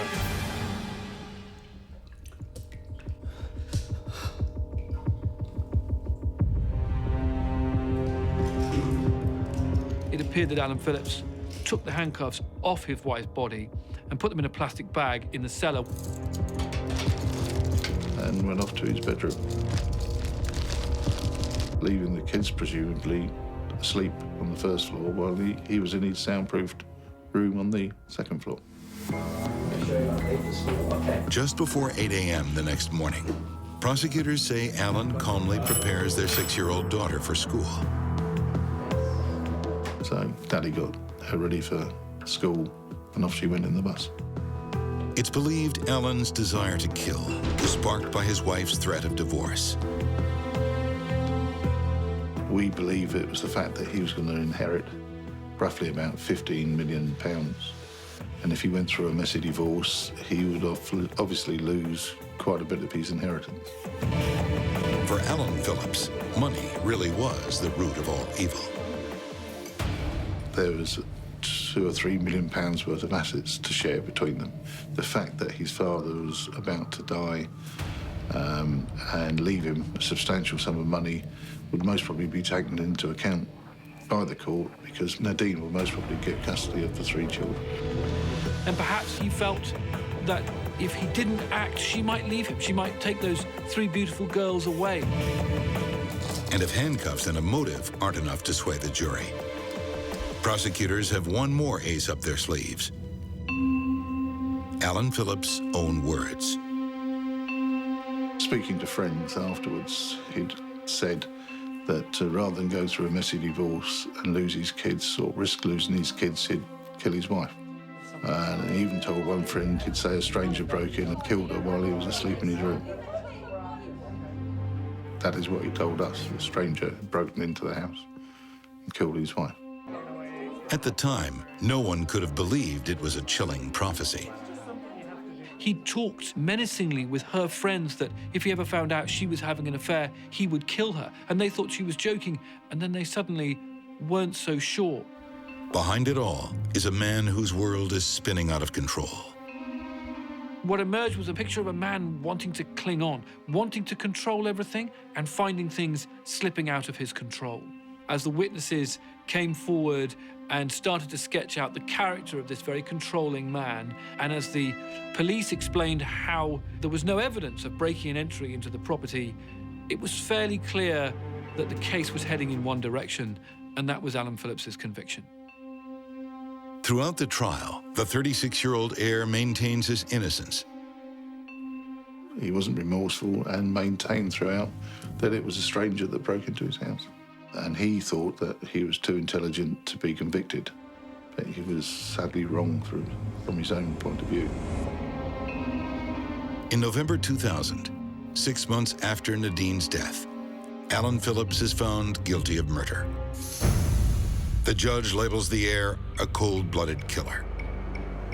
When the verdict was read out guilty, he collapsed in a chair. Couldn't believe that he'd been found out, if you like. I understand he had a celebration party already booked for his acquittal. So it was a bit of a shock to him. As he stands before the judge to be sentenced, Alan finally comes clean. He admits the death of his wife came by his own evil hand. He subsequently confessed. The judge wasn't too impressed that he was remorseful and thought he'd confessed just purely to lessen his sentence. It doesn't work. The judge sentences Alan to life in prison. The fairy tale marriage that promised so much delivers only tragedy. A mother snatched from her children by the hand of greed. Clearly the most disturbing part of this crime was the three girls who were left behind, who no longer had a mother and had a father who they will know was convicted of their mother's murder. And his claim was that he was dedicated to his children, but in fact, he didn't care what happened to them because of the actions he took, all for the sake of money. In a final twist, while Alan is in custody, his rich father dies, giving Alan the dubious honor of being Britain's richest inmate. He was going to inherit a fortune, and this was, as one newspaper said, Britain's richest convict.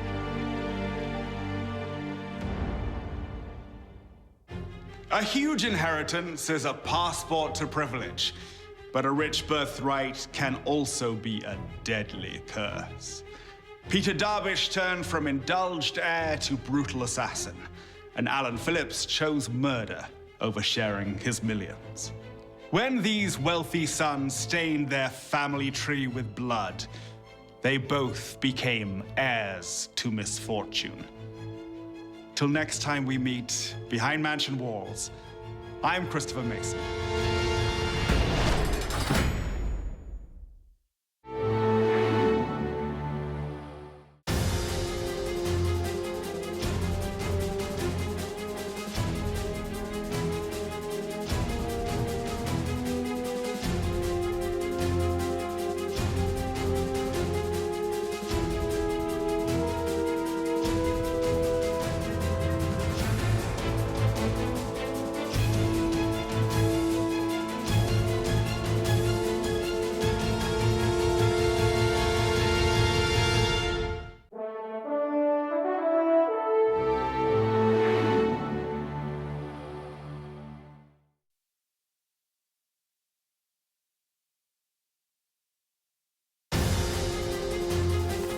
In our first story, Behind Mansion Walls, he gave away a fortune. There you go. You get it all back with interest. Well over $20 million. Then funded his own murder. To be able to do that to somebody, unspeakable. And later, It's great to be here. And they were going to go home and make love. a romantic drive takes a horrifying turn. There's no way anybody could have survived a crash like this. Oh, God! I'm Christopher Mason.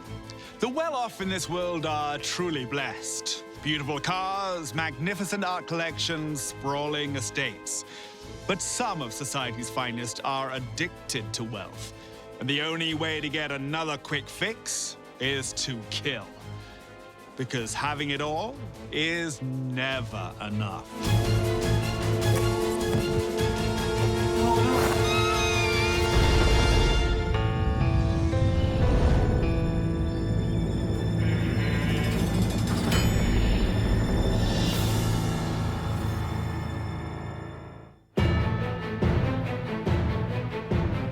A millionaire businessman enjoys another successful lunch.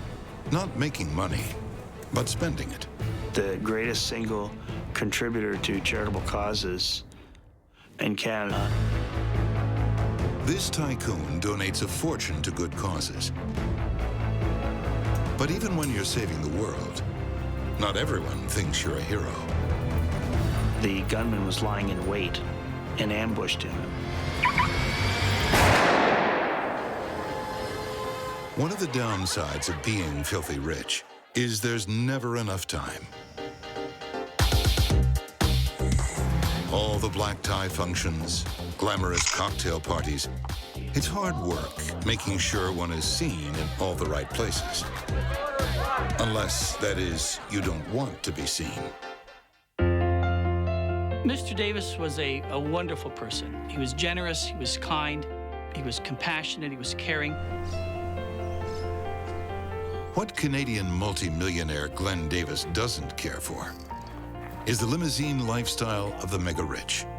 We'll start here and trek down to the Lake of Two Rivers. Sounds like a plan. Rather than hobnobbing at gala events, he prefers hiking in the vast Canadian wilderness. Glenn Davis would regularly spend 3 months at a time up in the Yukon and Northwest Territories, northern region of Canada. The 66-year-old and his wife have no children.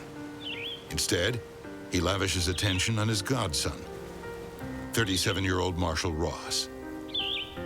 There was a close familial relationship between them.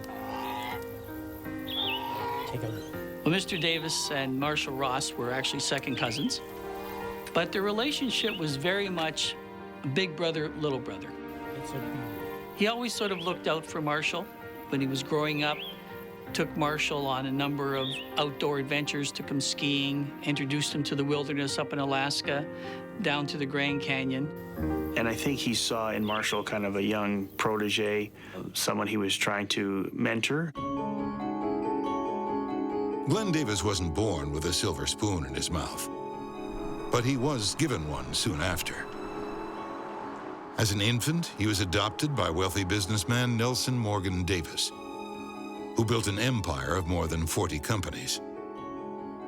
Everything from truck lines to car dealerships to property development management. N.M. Davis Corporation was worth hundreds of millions of dollars.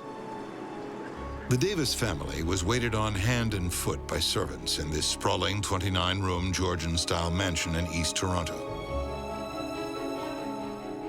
Longtime Davis employee and family friend Keith Jones says Glenn grew up in the lap of luxury.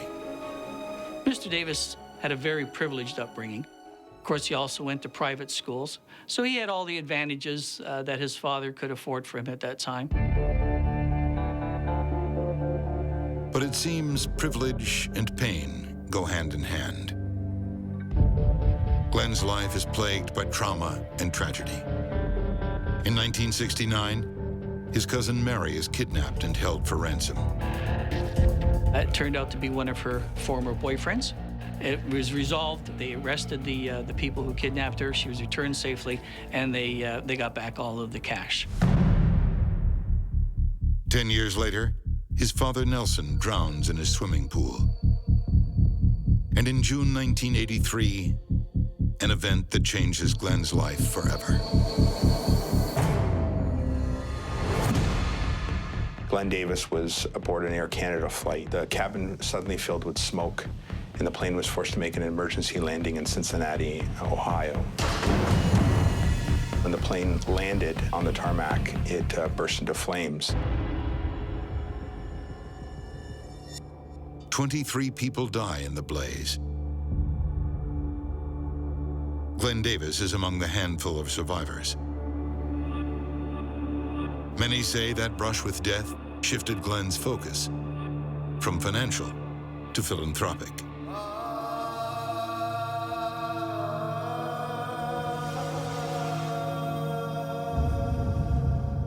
His philosophy in life really was, to whom much is given, much is expected.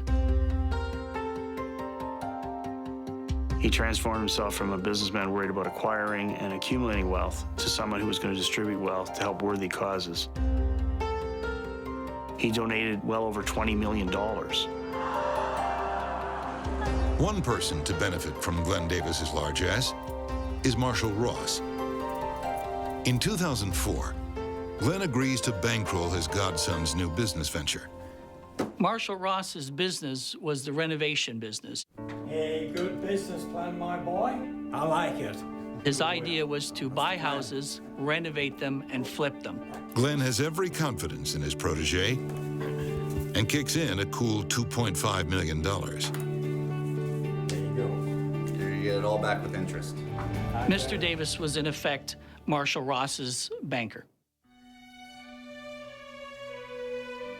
With his intense love for the environment, Glenn plunges most of his greenbacks into green causes. I think we should preserve. Mr. Davis really felt that we should be saving just millions and millions of acres of pristine wilderness for future generations. On May 18th, 2007, Glenn meets a friend from a wildlife charity for lunch. On the menu, another chunk of the Davis fortune. He attends the business meeting, Just absolutely wonderful. having lunch and talking over a donation that he was going to make for one of the environmental causes. After lunch, in the underground parking, the millionaire has another rendezvous. Only this one is unexpected. He fired the first shot into Glenn Davis's chest. Glenn Davis fell to his knees and was begging for his life. Please don't kill me. And then, of course, he was shot. They tell us that there has been a shooting, and indeed, Mr. Davis has died. It's like it was yesterday, but it seems so long ago. You're stunned. You can't even begin to accept it. You're just stunned. Once the terrible news is sunk in, the family is certain they know who's responsible. We thought it was anti-environment people. Because Mr. Davis, of course, was very instrumental in getting land saved up in the Yukon and Alaska and the Arctic so that they wouldn't be exploited by mining and oil drilling and things like that. No, please. Have Glenn's efforts to save Canada's wilderness cost him his life? Typical, isn't it? You give away millions of dollars to help protect the environment. What is your reward? You get shot down in cold blood. Was Glenn Davis killed by a rabid anti-environmentalist? His family certainly thinks so. Glenn dedicated his life to protecting resource-rich land like the Yukon. Was a rogue land corporation so desperate to develop a slice of this valuable wilderness, it gunned down its greatest savior? As Toronto police seek out leads, the mild-mannered millionaire is mourned by devastated family and friends. Wearing his godfather's favorite hiking hat, an emotional Marshall Ross delivers a heartfelt eulogy. Not only our family, the whole country has lost a wonderful man. And lays his benefactor to rest.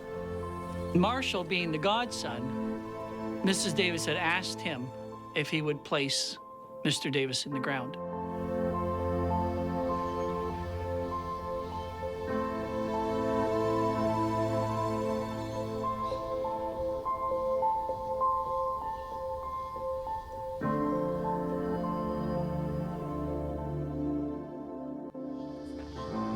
Investigators identify one suspect within the Davis family.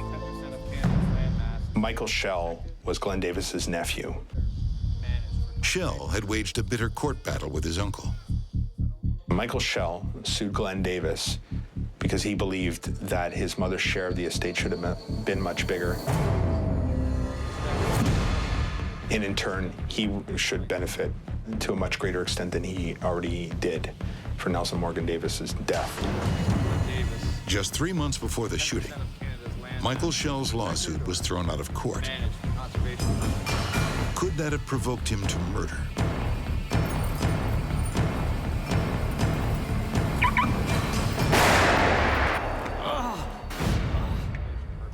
Michael Schell had become a person of interest to our investigation.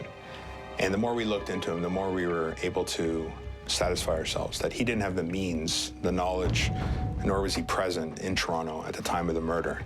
And he was quickly eliminated as a suspect in our investigation. Well, what's interesting to note is that Michael Schell's lawyer sent his bill to Mr. Davis because Michael was destitute. He couldn't pay the bill, and Mr. Davis paid the bill. That's the kind of guy he was. Just, let it go. Just let it go. Detectives soon discover this isn't the first mysterious attack on the millionaire. On December 21st, 2005, outside his office in Midtown Toronto, Glenn Davis is the victim of a brutal beating.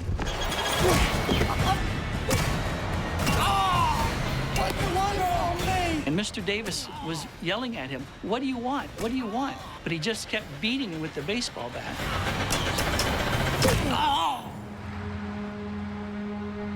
It's over as quickly as it started. The assailant suddenly flees. Mr. Davis is laying there. Blood. You can't believe the blood. There was over 100 stitches to his head. His arm was busted in 4 places.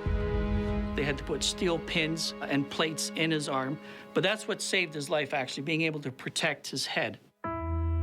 Was that attack part of a scare campaign staged by extremists in the Anti-Environment Brigade?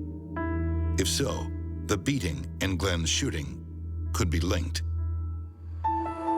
5 days after Glenn Davis's murder, a possible breakthrough. Security camera footage shows a mystery man prowling the parking structure. Shortly after Glenn Davis was shot, this male was seen exiting the underground parking lot. Is this the gunman? Toronto police released the footage, hoping someone will identify the suspect. Despite numerous appeals to the public for the identity of the suspect, no new leads come into the investigative team. Weeks turn into months. For Detective Sergeant Peter Morera and his team, frustration builds as the investigation goes cold. I've never looked into somebody's background as closely as we looked into Glenn Davis. There was nothing at all that would, again, suggest or explain why Glenn Davis was targeted in the underground parking lot. 18 months pass. Then, in November 2008, a major turning point. Police arrest a small-time crook for robbery. Hoping to cut a deal, the criminal offers the cops some information and blows the Glenn Davis murder case wide open. He tells me that he was hired by a man to kill Glenn Davis. The snitch claims he was offered $150,000 to murder the millionaire back in December 2005. He hired another lowlife to do the dirty work. But good help is hard to find. His man didn't finish the job. He was supposed to die that day. Mr. Davis was supposed to die that day from that beating. The informant tells cops he was hired by Russian construction worker Dmitry Kosirin. He also identifies the suspect captured in the CCTV video. Kosirin's right-hand man, Yevgeny Vorobyov, also known as Eugene. As a result of the information that he had provided us, we were able to link Dmitry Kosirin to the attack in 2005. There was a very clear connection between Dmitry Kosirin and Evgeny Vorobyov. Is the Russian mafia targeting this multimillionaire?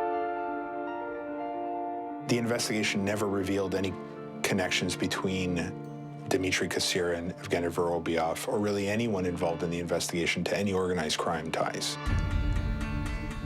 So why kill a man they'd never met? Unless they're hired guns. Were the Russians paid by anti-green extremists to gun down Glenn Davis? The Russians they're basically contractors for someone else who's going to profit, who he thinks he's going to profit from Glenn Davis's murder.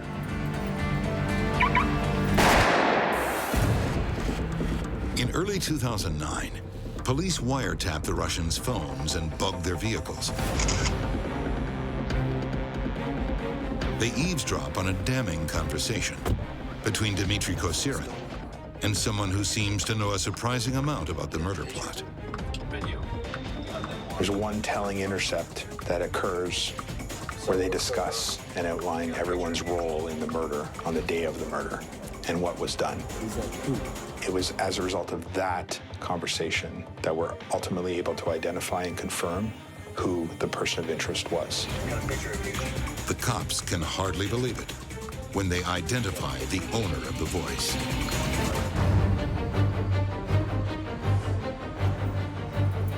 Nearly 2 years after millionaire philanthropist Glenn Davis is gunned down, A secretly taped conversation reveals the mastermind behind the murder. Davis's cousin and trusted godson, Marshall Ross. We're fine. You sure about that? Positive. During that conversation, Marshall Ross and Dmitry Kasirin talk about the video surveillance, about the timestamps. Dmitry Kasirin suggests, well, that's not evidence, that's not proof. They don't know who he is. And Marshall says, well, no, but they put it together with the other evidence. And as a result of that, Marshall Ross and Dmitry Kasirin discuss what everybody's role is. And Marshall Ross is kind enough to review the sequence of events. We're good.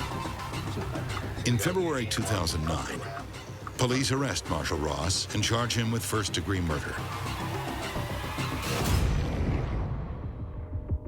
They came in, and I'm standing there, and they tell me that Marshall Ross has been arrested for the first-degree murder of Glenn Davis. What? What did you say? Marshall Ross? And they said, he didn't pull the trigger, but he was into it up to here. Overnight, the close-knit Davis family goes into meltdown. Marshall's family refused to believe it. Hey, good business, my boy. And it does seem unbelievable. I like it. Why kill the person who's given you millions of dollars? But Glenn's generous loan was not enough for Marshall Ross.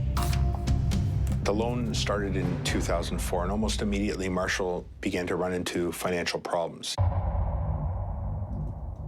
He seemed to be losing money hand over fist. Instead of paying off the loan, Marshall squanders the money on an extravagant lifestyle. Marshall Ross was a guy who had no wealth, who wanted to flash it around, to portray to people that he was extremely successful and wealthy, and dug himself a bigger and bigger hole in his life, trying to maintain the lie, the facade of success. When Marshall was in his deepest financial crisis, he took a month's trip to Italy and rented 2 villas and cars and brought back cases of wine, all Glenn Davis's money. Marshall can't face up to his failure, so he hides his massive debt. Marshall Ross was so indebted to Glenn Davis that he had no reasonable prospects of ever paying that money back. You want to grab a bite? Oh, I can't. I got too much going on. Everything okay? Yeah, it's great. If he had come to Mr. Davis and said to him, you know, Uncle Glenn, I've mucked this business up. I'm deep in debt, and I don't know how to get out of it. To hear it. Mr. Davis would have given him a lecture, which was his want, and they would have said, okay, how can we solve this? Because that's the kind of guy Mr. Davis was. Drowning in debt, he watched his godfather give away a fortune and seethed with rage, believing charity should begin and end at his home. Marshall Ross had a sense of entitlement. He believed that his side of the family was more entitled to Nelson Davis's fortune than Glenn Davis was. About a photo? Oh, sure, boy, sure. Simply because Glenn Davis was adopted, and he felt that his family were the rightful heirs of the company and the fortune. Finally, he could stand it no longer. Marshall had to get his hands on that money before it was all gone. For that to happen, Glenn Davis had to die. He wanted Glenn Davis murdered. He hired people to murder Glenn Davis, that he was involved in the 2005 incident, and that he was involved in the 2007 incident. On both occasions, he turned to his business associate, Dmitry Kasirin. I don't want to know how, when, or where. Marshall Ross I just want the job done right this time. hired Dmitry as the middleman to find someone to kill his uncle. And he supplied Dmitry with all of the logistics.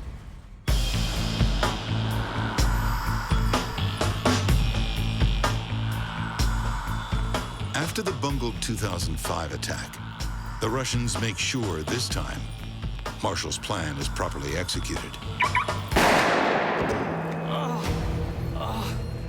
Glenn Davis, after being shot the first time, was begging for his life and had actually fallen to his knees No, please, please. before he fired the second and fatal shot. Don't kill me. In the ultimate betrayal, Marshall Ross paid for the hit with his godfather's money. Glenn Davis funded his own murder. Dmitry Kosirin and Evgeny Vorobyov are found guilty of murder in the first degree and given life sentences. In 2011, Marshall Ross pleads guilty to murder and receives Canada's maximum sentence, life in prison. Glenn Davis loved Marshall Ross. He was his favorite relative. Glenn Davis did everything for Marshall Ross to succeed. It took 21 months to solve this case because of that, because it's a betrayal on a level that's rarely seen. A week after arranging the murder, Marshall Ross has the gall to star at his godfather's funeral. Over the past 40 years. When you look back and you see how he acted, putting the Tilly hat on, emceeing this reception that we were having, putting Mr. Davis into the ground, all the time knowing that he had caused Mr. Davis's murder. It's just, you can't even imagine someone could do that. So a huge betrayal of everyone's trust involved. Marshall Ross assumed he would inherit Glenn Davis's fortune. There was just one problem. When the will was read, Marshall wasn't in it. Ever the philanthropist, Glenn Davis left his entire fortune to charity. Just goes to show, even for the most privileged, the best laid plans can quickly plunge into chaos. In the middle of the night, on the side of a cliff, Please hurry! a desperate man I'm hanging on the edge of a cliff. makes a frantic emergency call. Help! I'm on the edge of a cliff. They had a hysterical male on the other end of the phone saying he'd gone over the cliff and didn't know where he was. Help me, please. But he's not the only one who's gone over the edge. My wife was in the tree. It's a dramatic plea for help. I'm stuck here on the side of this cliff. Please come and help me. My wife is somewhere down there. I don't know what happened to her. Oh, God.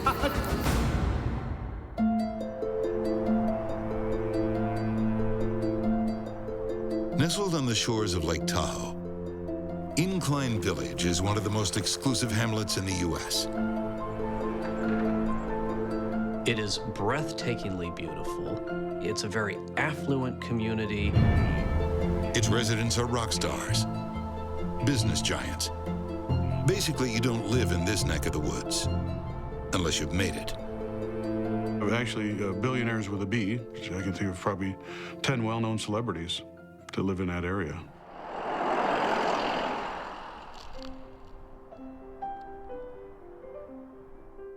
Peter and Renette Bergner might not be famous, but they're certainly rich.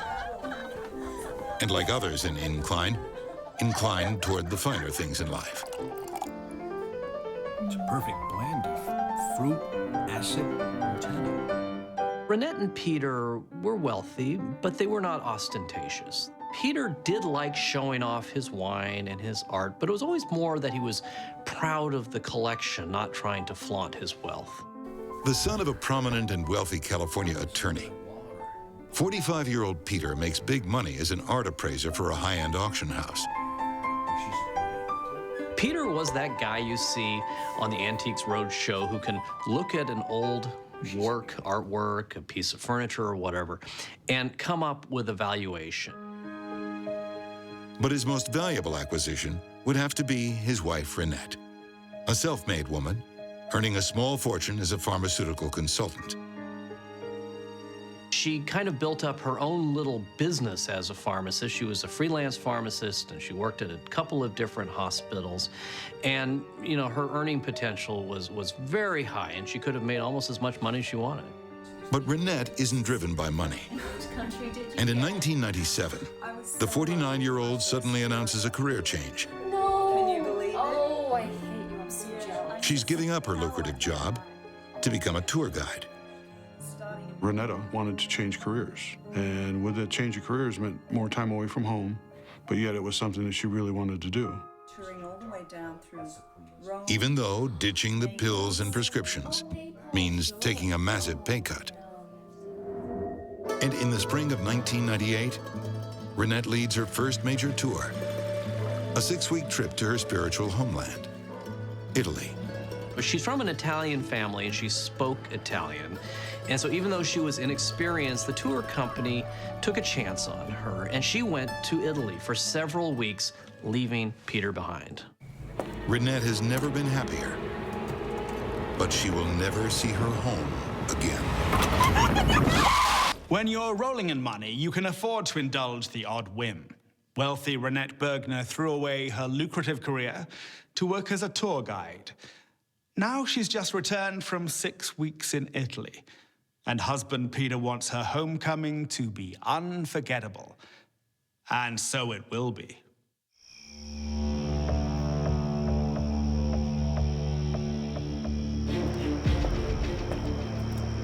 Peter picked Renette up at the airport. They decided to take a romantic drive up the side of the mountain to this place where they could look over the valley of Nevada and see the lights twinkling below them.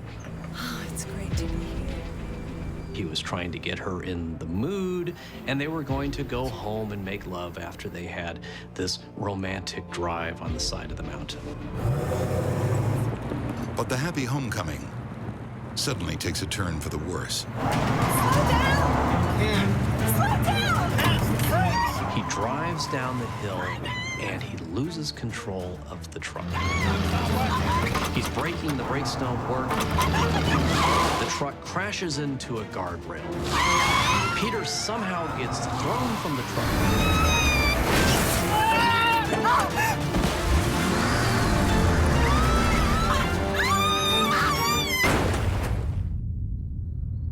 The first impact for the vehicle was about 104 feet. Then it tumbled approximately 700 more feet. End over end, side over side, but literally vehicle tumbling with Mrs. Bergner still inside. There is no way anybody could have survived a crash like this. The truck plunging through a guardrail, hurtling hundreds of feet down a cliff, landing upside down. It is just devastating. Renette suffered horrific injuries, brain trauma, bleeding in the head, broken ribs, broken neck. Her body was essentially mangled.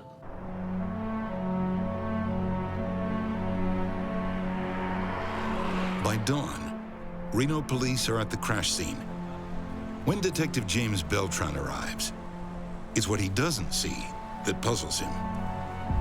The thing that got me first was it was a freshly paved highway, and there was no scuff, skid, gouge, fluid deposit, anything like that that would lead you to believe that there was any kind of braking or steering. There was no marks on the roadway at all.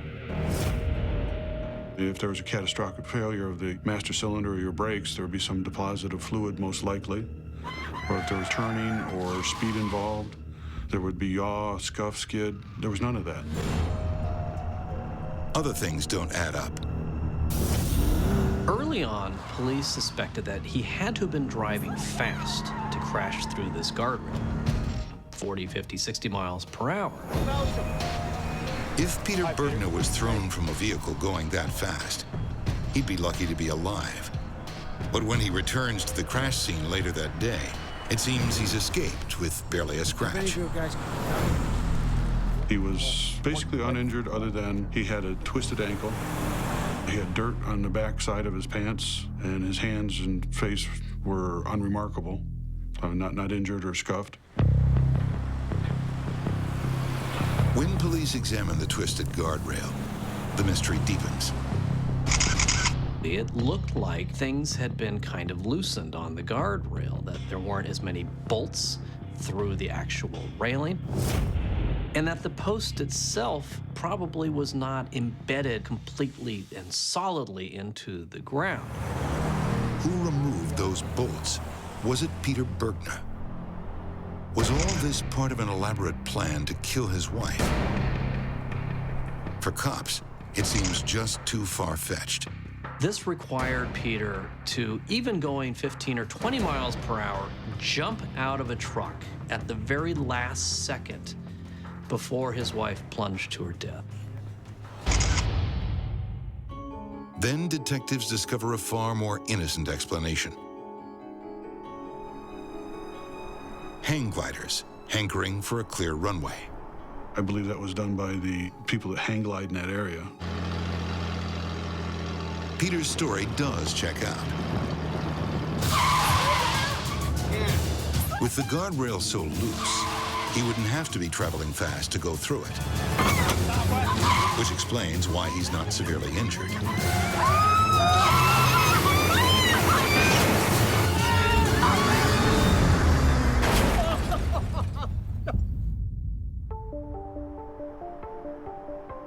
As cops investigated, they realized he could have been driving as slowly as 20 miles per hour to crash through, which is how fast he said he was driving. Peter Bergner was adamant. The brakes just failed. I was hitting the brake, I was hitting the brake, I was hitting the brake, and it wasn't stopping.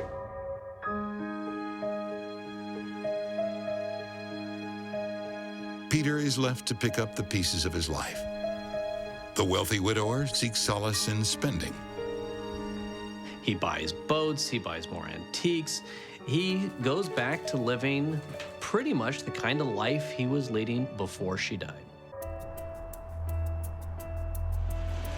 Reno police continue probing the accident and discover the Bergner's champagne marriage had lost much of its fizz.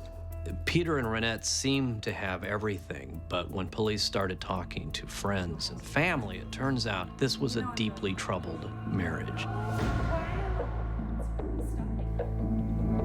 And there were two major issues. One, Peter wanted children, Renette did not.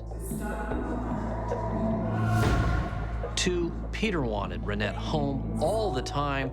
Renette wanted to be a tour guide and was going to be gone for weeks, if not months on end. You know I'm going to Pompeii. Peter admitted in his first police interviews that he was desperately lonely. I want her home with me. That's why I got married. And not be married to be alone. He was, in his words, lonely because they didn't have kids, and when she wasn't there, he would sit at home and do nothing. But we'd later find out that wasn't necessarily true. Yes, red is my favorite. In fact, while Renette was overseas, the art dealer was casting an eye over some exquisite pieces. This particular red is perfect. He seemed to be hitting on women in the Reno and Lake Tahoe area. But is being lonely enough motive to hatch such a perilous murder plot? Investigators delve into the Bergner's finances and find Renette's death makes her rich husband even richer. Not only does he pocket a life insurance payout worth nearly $500,000, he also receives another big bonus, inheriting a slice of Renette's vast family fortune. Renette came from a very old and established ranching family in Northern California. They owned hundreds of acres south of Sacramento. If you were to sell that, it would be worth millions. And when detectives read the terms of the inheritance, they discover an intriguing catch. For Peter to get a piece of Renette's family fortune, she had to die. Peter Bergner knows the value of a rare antique. He also knows exactly what his wife's life was worth. Peter stood to inherit hundreds of thousands of dollars from Renette and her family, but only if she died. If they divorced, because of the way the inheritance and the contract was written up, he would get nothing. Where there's money, there's a motive. Cops start to suspect Peter Bergner did stage the crash to murder Renette. But it seems almost too incredible to believe. If you want to kill someone, there are much easier ways than driving off a cliff. This meant that Peter Bergner risked his own life, really risked his own life, just to get rid of his wife. Investigators start to build the case against him. It took a long time. It took a lot of accident reconstruction. It took months and months and months for police to build this case against Peter. First, there's his cap, found abandoned on the road. Police were curious about Peter's ball cap. It wasn't on the side of the cliff. It seems like if he got thrown from the car, as he claimed, this thing should have tumbled down the hill, but it was just there.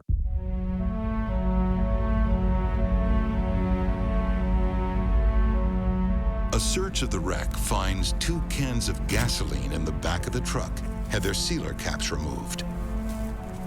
That means that Peter allegedly had put 2 essentially open gas cans in the back of the truck,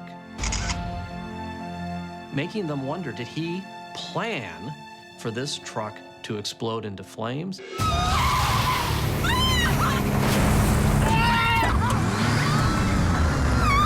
A lot of people see movies where the car will go over a cliff and suddenly explode. Well, that's a movie magic effect. He thought it'd take fire and then further reduce any evidence.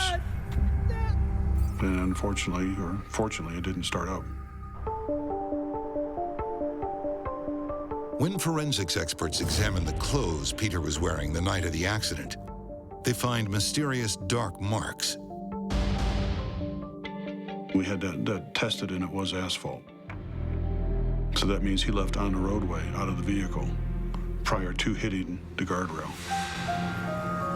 Peter also admits he went to the crash site just before the accident, and not to go hang gliding.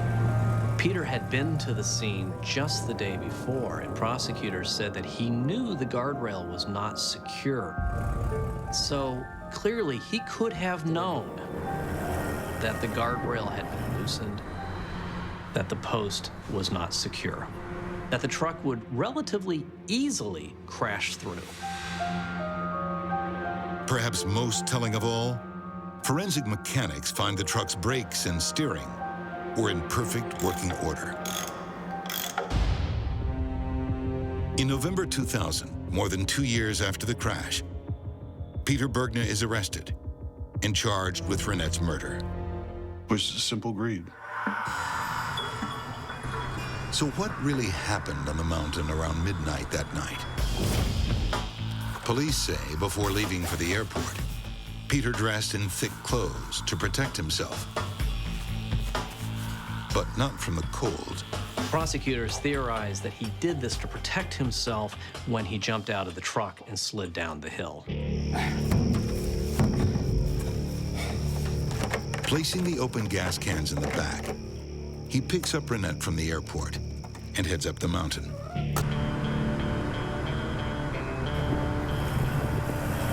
Not, as he claimed, for a romantic interlude, but a bitter showdown.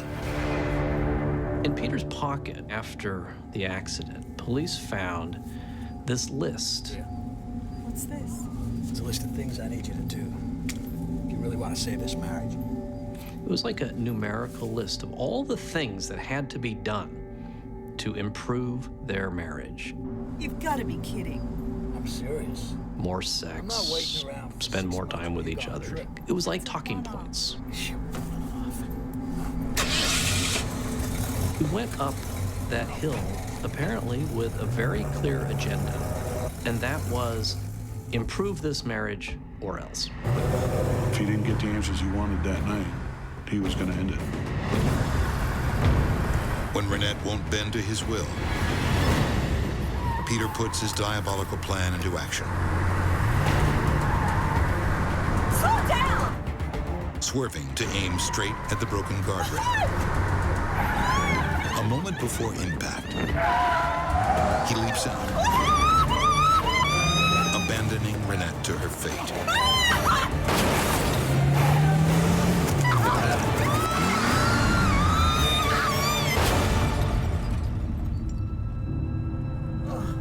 Not only was Peter Bergner angry, desperate, perhaps greedy, but in a perverse way, he was very brave. Because this was a difficult crime to pull off. This required Peter to, even going 15 or 20 miles per hour, jump out of a truck at the very last second before his wife plunged to her death.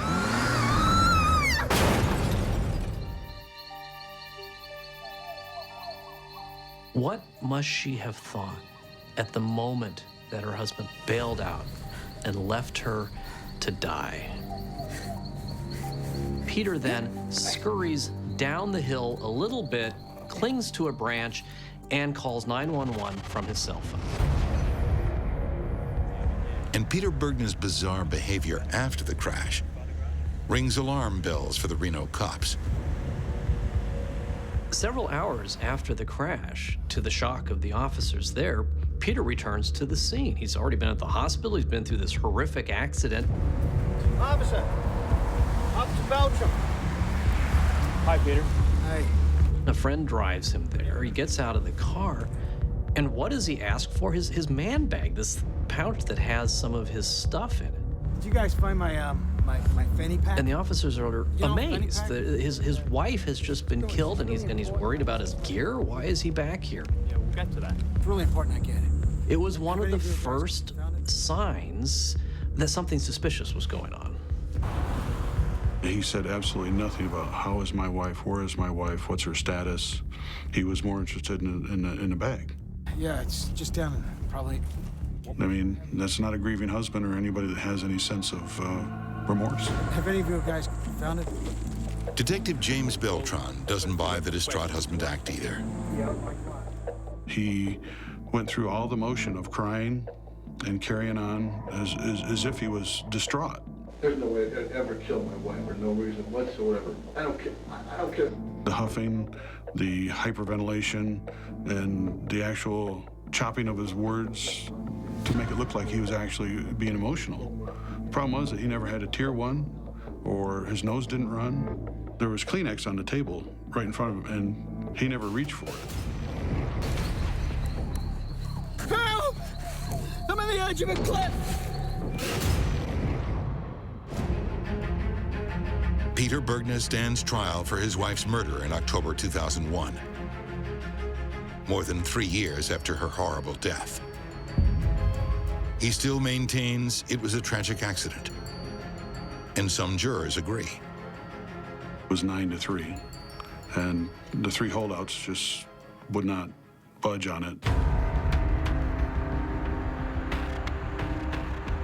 The judge declares a mistrial. But determined to nail their man, Reno police push for a retrial 6 months later. The cocky art collector thinks he can beat the rap again. Peter's biggest enemy in all this was himself. Peter is arrogant. He doesn't seem to have any remorse. He doesn't seem to have any sadness. To the jury, he acted like a guilty man. This time, Peter Bergner is found guilty of first-degree murder. The only spending he'll do now is spending life behind bars. Peter Bergner's overwhelming greed destroyed one life and left others, like seasoned cop James Beltran, with permanent scars. Well, it was my last case, and to this day, I still take flowers to the crash site.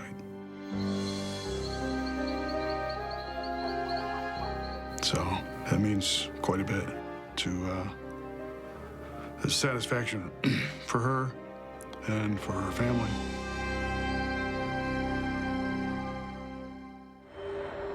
When greed takes hold, it can overpower even the wealthiest of men. Marshal Ross killed the generous godfather who'd set him up for life. And Peter Bergner sacrificed his loving wife on the altar of avarice. They should have been counting their blessings, but it was never enough. Till next time we meet, behind mansion walls, I'm Christopher Mason.